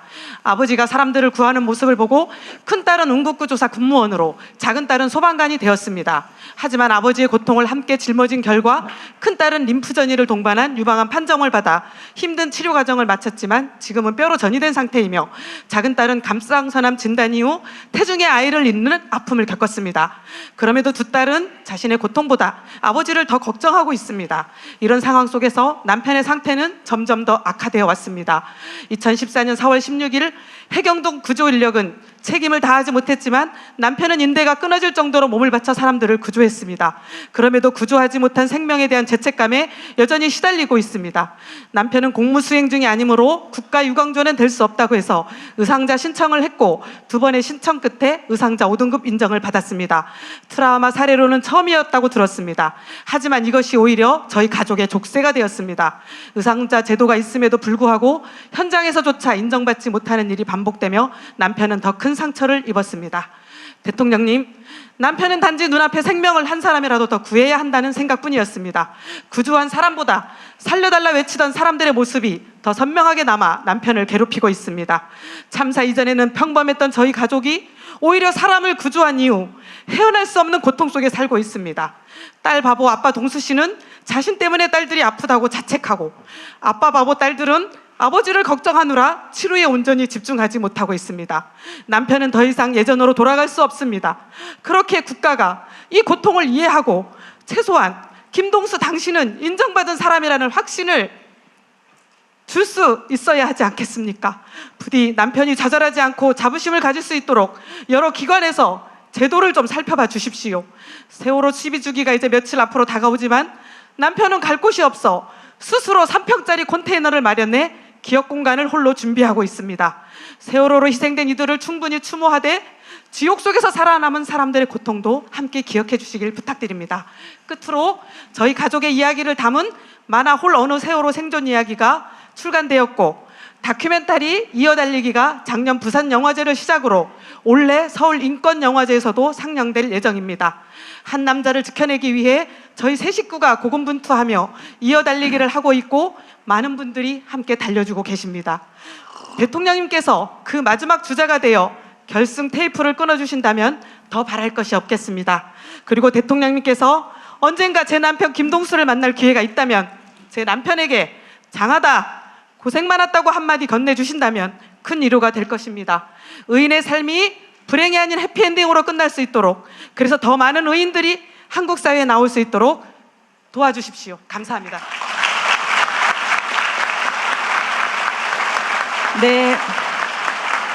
네, 감사합니다. 말씀 감사합니다. 대통령 이제 마무리. 네, 한두 분 더 하도록 하겠습니다. 그럼 뒤에 부분 하겠습니다. 저쪽에 맨 뒤에 계신 그 두 손을 들고 계신 분께 기회 드리도록 하겠습니다.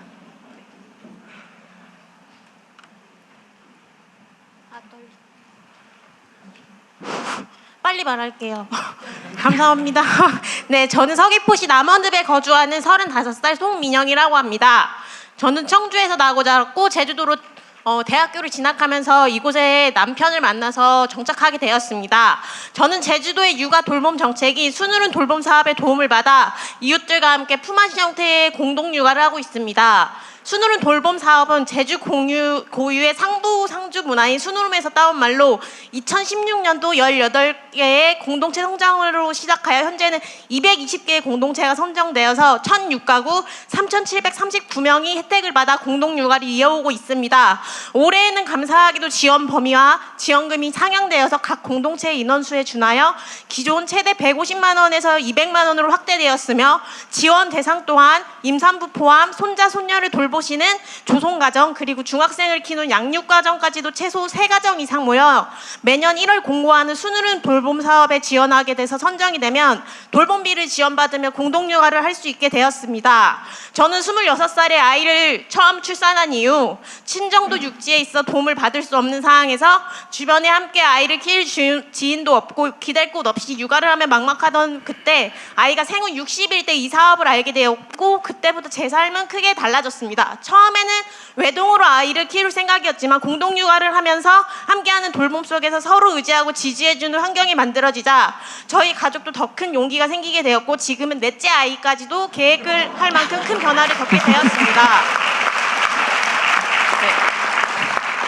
첫째 봄이가 태어나고 여름이 가을이가 차례로 태어났으며 다가오는 6월에는 넷째 겨울이까지 태어날 예정입니다. 순으름 돌봄 사업 덕분에 저희 집에는 사계절이 모두 완성되었습니다. 저희 가족에게는 이 사업은 단순 돌봄을 넘어 삶의 형태를 바꾸는 소중한 기반이 되었습니다.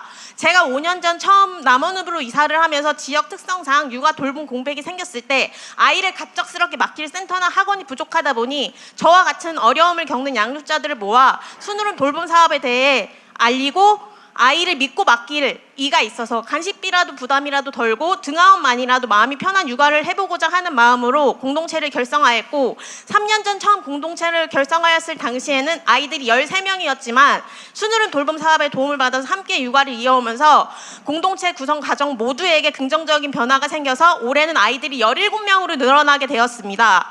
이러한 공동육아 환경이 안정적으로 자리 잡을수록 출산과 양육에 대한 부담이 줄어들고 자연스럽게 아이를 더 낳을 수 있는 사례라고 생각하게 되었습니다. 네, 약간 압축 부탁드립니다. 네네네. 다만 제가 2017년도 첫째 아이를 낳고 아이들을 데리고 육지에 나갈 때마다 순으름 돌봄 사업과 순으름 육아 나눔터 같은 경우가 있는지에 대해서 찾아보았지만 현재 2026년까지도 공동육아 사업이나 공동육아 나눔터 같은 건 없고 협동조합 형태의 공동육아 어린이집만 존재를 하더라고요. 이러한 것을 보면서 저희 아이들이 제주에서 나고 자라서 특별한 혜택과 기회를 누리고 있다는 것을 실감하게 됐고 동시에 이러한 좋은 정책이 전국적으로 확대된다면 저와 같은 육아 돌봄 공백을 겪는 많은 가정에 큰 도움이 될 거라고 확신하게 되었습니다.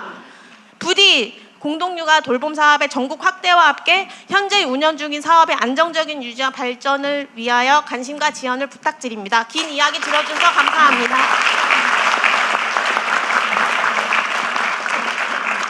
우리 한 분만 더 하고. 네, 마지막 한 분 더 하겠습니다. 아니 여기 구역에 들어가도록 하겠습니다. 구역 제한이 있었다고 합니다. 네. 네. 안타깝네요. 맨 뒤에 계신 남성분께 마이크 드리도록 하겠습니다. 청년분께 마이크 드립니다.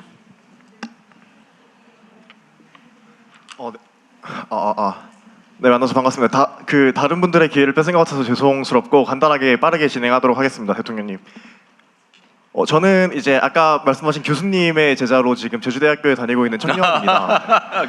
그리고 제가 이제 저는 경기도에서 원래 10대를 보내다가 20대를 제주도에 오게 됐고 그 이후에 저는 이제 청년 관련된 정책을 좀 많이 스스로 생각하게 됐던 것 같습니다. 그래서 아무래도 지금 제가 말하려고 하는 것은 어떤 이런 부분들을 좀 다 종합해서 이제 말하려고 합니다. 이제 여기 계신 제주도민 분들의 대부분이 공감하시겠지만 이제 배송료 관련된 문제입니다.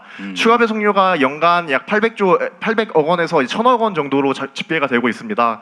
그래서 이런 부분에서 제주도민들 같은 경우에는 어떤 이런 시스템 자체가 되게 뭐 백화점이라든가 마트라든가 이런 게 많지 않아서 이제 추가로 구매를 해야 되는 부분에서 그런 어떤 배송료를 담당하고 있습니다. 그래가지고 이제 죄송합니다. 좀 긴장돼가지고 그래서 그런 부분에서 이제 지자체에서는 택배비 지원 정책이 시행되고 있습니다. 하지만 이런 부분을 조금 다르게 보게 된다고 한다면은 제주에서 발생한 소비가 외부 물류 기업으로 이제 이전하는 자본 유출 구조가 될 수 있다고 생각을 합니다.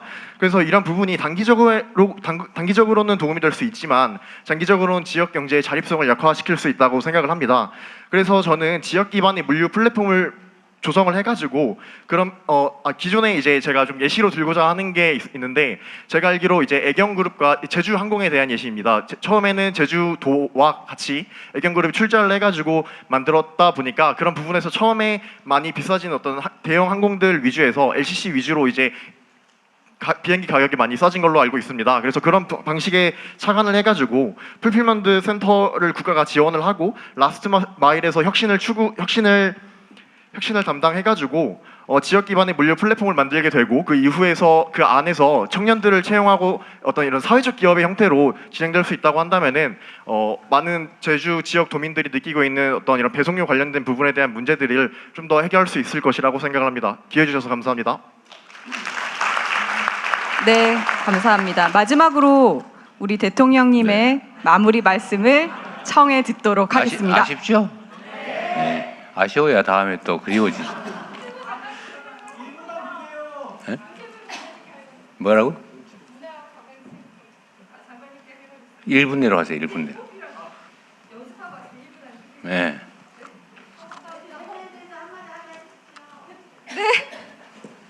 감사합니다. 네, 빠르게 읽겠습니다. 네, 안녕하세요. 저는 스포츠 에이전시 아인사나 김수연이라고 합니다. 대한민국 최초의 프로축구 구단주 출신 대통령님께 관련 정책을 제안할 수 있어 영광입니다. 대통령님께서 말씀하신 세계적 관광 수도와 K 관광 3천만 시대, 저는 그 답 중 하나를 가지고 왔습니다. 오늘 8월 세계 3대 축구 클럽이 하나인 독일 FC 바이에른 뮌헨이 제주 방문을 추진 중에 있습니다. 참고로 뮌헨에는 현 국가대표 김민재 선수와 손흥민 선수의 짝꿍인 케인이 함께 뛰고 있습니다. 3억 명의 글로벌 팬을 가진 대형팀이 서울이 아닌 제주를 선택했습니다. 제주 SK 출신 구자철 선수가 분데스리가 시절 맺은 인연인 뮌헨 구단에 직접 제안했고, 제주 SKFC 그리고 지역 기업인들과 함께 TF를 꾸려 협상을 진행하고 있습니다. 뮌헨은 이미 지난주에 시사팀을 보내 관련 시설 점검을 모두 마친 상태이고, 현 시각 뮌헨의 총괄 책임자가 제주공항에 도착해 최종 결정만을 남겨두고 있습니다. 제주가 선택된 이유가 있습니다. 중국 팬들이 무비자로 들어올 수 있고, 일본 동남아 팬들도 제주 국제공항으로 바로 들어올 수 있습니다. 이 매체가 성사된다면 단순한 친선 경기가 아니라 아시아 전역에서 수만 명의 축구 팬이 제주를 찾는 글로벌 스포츠 관광의 멋진 시작점이 될 것입니다. 그런데 대통령님, 솔직하게 말씀드리겠습니다. 이 이벤트를 성사시키기 위해 지역 기업인들과 구단이 사비와 자체 예산으로 협상을 진행하고 있습니다. 제주도 예산이 반영이 안 된 상태이고 공공기관도 사정이 비슷한 것으로 알고 있습니다. 하지만 이건 제주만의 행사가 아닙니다. 관광이냐 스포츠냐 부서를 나눠 생각할 것이 아니라 부서 간의 협의가 반드시 필요한 사안입니다. 예를 들어 홍콩, 싱가포르, 태국은 중앙 정부가 직접 주체가 되어 스포츠 마케팅을 합니다. 다 됐습니다. 대통령님, 대한민국의 최초의 프로축구 구단주 출신 대통령이십니다. 축구가 지역 경제에 어떤 힘을 가져오는지 누구보다 잘 아시는 분입니다. 이번 매치가 대통령께서 말씀하시는 K 관광 3천만 시대를 여는 상징적 사례가 반드시 될 거라고 확신합니다. 정부 차원으로 이 행사가 성공할 수 있도록 문화체육관광부와 한국관광공사 그리고 관련 부처 협조를 간곡히 부탁드립니다. 추진 중인 바이에른 뮌헨이 제주에서 보여줄 한 경기가 대한민국 스포츠 관광의 새로운 모델이 될 수 있도록 꼭 도와주십시오. 감사합니다.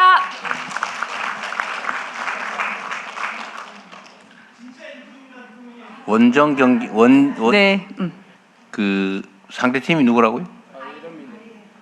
아니 그러니까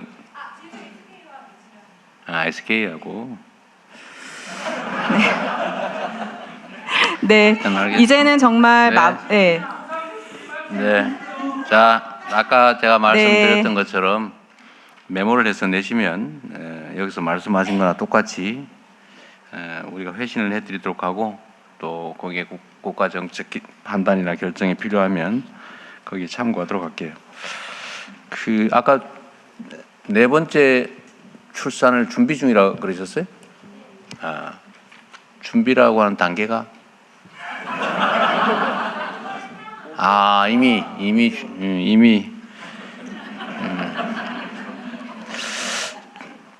구체적 준비를 하고 있는 중이군요.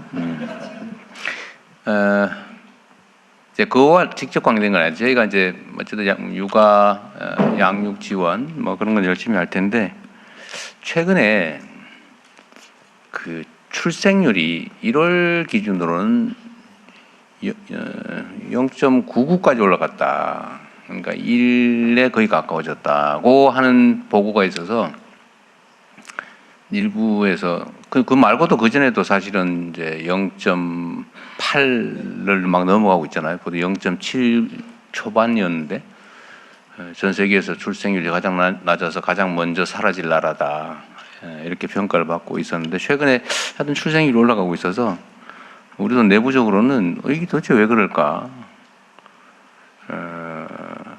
왜 올라가고 있을까? 그래서 그 원인은 뭐 여러 가지로 제가 분석을 여러 차례 회의에서도 하고 있는데, 제도가 그러니까 출생 지원 정책이 효과를 발휘해서 드디어 출생률이 상향한 것일까? 그럴 것 같지가 않다. 두 번째로, 그러면 이유가 뭘까? 지금 아이를 낳는 부모의 부모가 소위 베이비붐 세대, 이재명 세대 아니냐.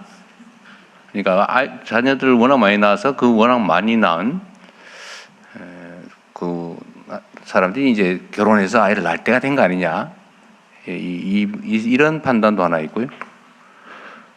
또 하나는 지금 2020년부터 코로나 때문에 한 2, 3년 결혼을 실질적으로 못하고 미뤘다가 몰려 결혼을 해가지고 아이를 낳고 있는 게 몰린 게 아닐까? 그것도 있고 또 하나는 이런 것도 있어요. 이게 제가 가장 희망적으로 보는 부분인데 결혼 안 하고 버티고 그냥 혼자 살아봤더니 이건 아니야. 제가 좀 해봤는데 이거 아니야 라고 하는 고려 때문에 어차피 세상살이 다 그래, 결혼하고 아이 낳고 그냥 살자 라고 하는 생각이 드디어 생기기 시작했다는 얘기도 꽤 있어요. 현장에서 그 얘기가 일리가 있더라고요. 네, 실제로 결혼에 대한 인식 그리고 출산에 대한 인식이 긍정적인 비율이 굉장히 많이 그러니까 늘어나고 비율이 있습니다. 올라가고 있더라고요. 네. 통계적으로. 난 혼자 살래. 결혼 혼자 사는 게 좋아. 능력만 된다면. 이게 지금 비율이 아니다. 결혼해야 된다. 그래도 이게 올라가고 있어요. 그게 몇 년 전부터 내가 그 통계를 봤는데 그게 효과가 현실적으로 나타나는가 싶기도 합니다. 어떤 심각한 문제이기도 해요. 정책 효과인지 아니면 그 세대 구정 때문인지 코로나 때문인지 아니면 생각이 바뀌어가는 건지. 그럼에도 불구하고 어떤 대한민국의 가장 근본적인 문제들이 다 중첩이 돼가지고 가장 흉악하게 나타난 결과물이 출생률 저하죠. 어쨌든 이 문제를 해결하는 건 국가의 가장 중요한 과제입니다. 여러 가지 생각해 봐야 되겠죠. 하여튼 제주도에 여러분 길게 오랫동안 하면 좋겠는데 끝이 없어서 밤새도 안 끝날 거라 아쉽지만 아니 그만 아니요, 네, 아쉽지만 여기서 마쳐야 되겠어요. 네, 알겠습니다. 아쉽지만 네. 마쳐야 되겠다 그 말이죠. 네. 너무너무 아쉽지만 맞춰야 될 것 같습니다. 네, 수고하셨고요. 다음 기회에 또 한번 만나 뵙도록 하겠습니다. 제가 지금 오늘 어딘지 안 가르쳐 줄 거고 시장 구경 갈 거예요. 어딘지는 비밀입니다. 네. 하여튼 좋은 시간 감사합니다. 네, 행복하기 바랍니다. 네, 대통령님 마무리 말씀 감사합니다.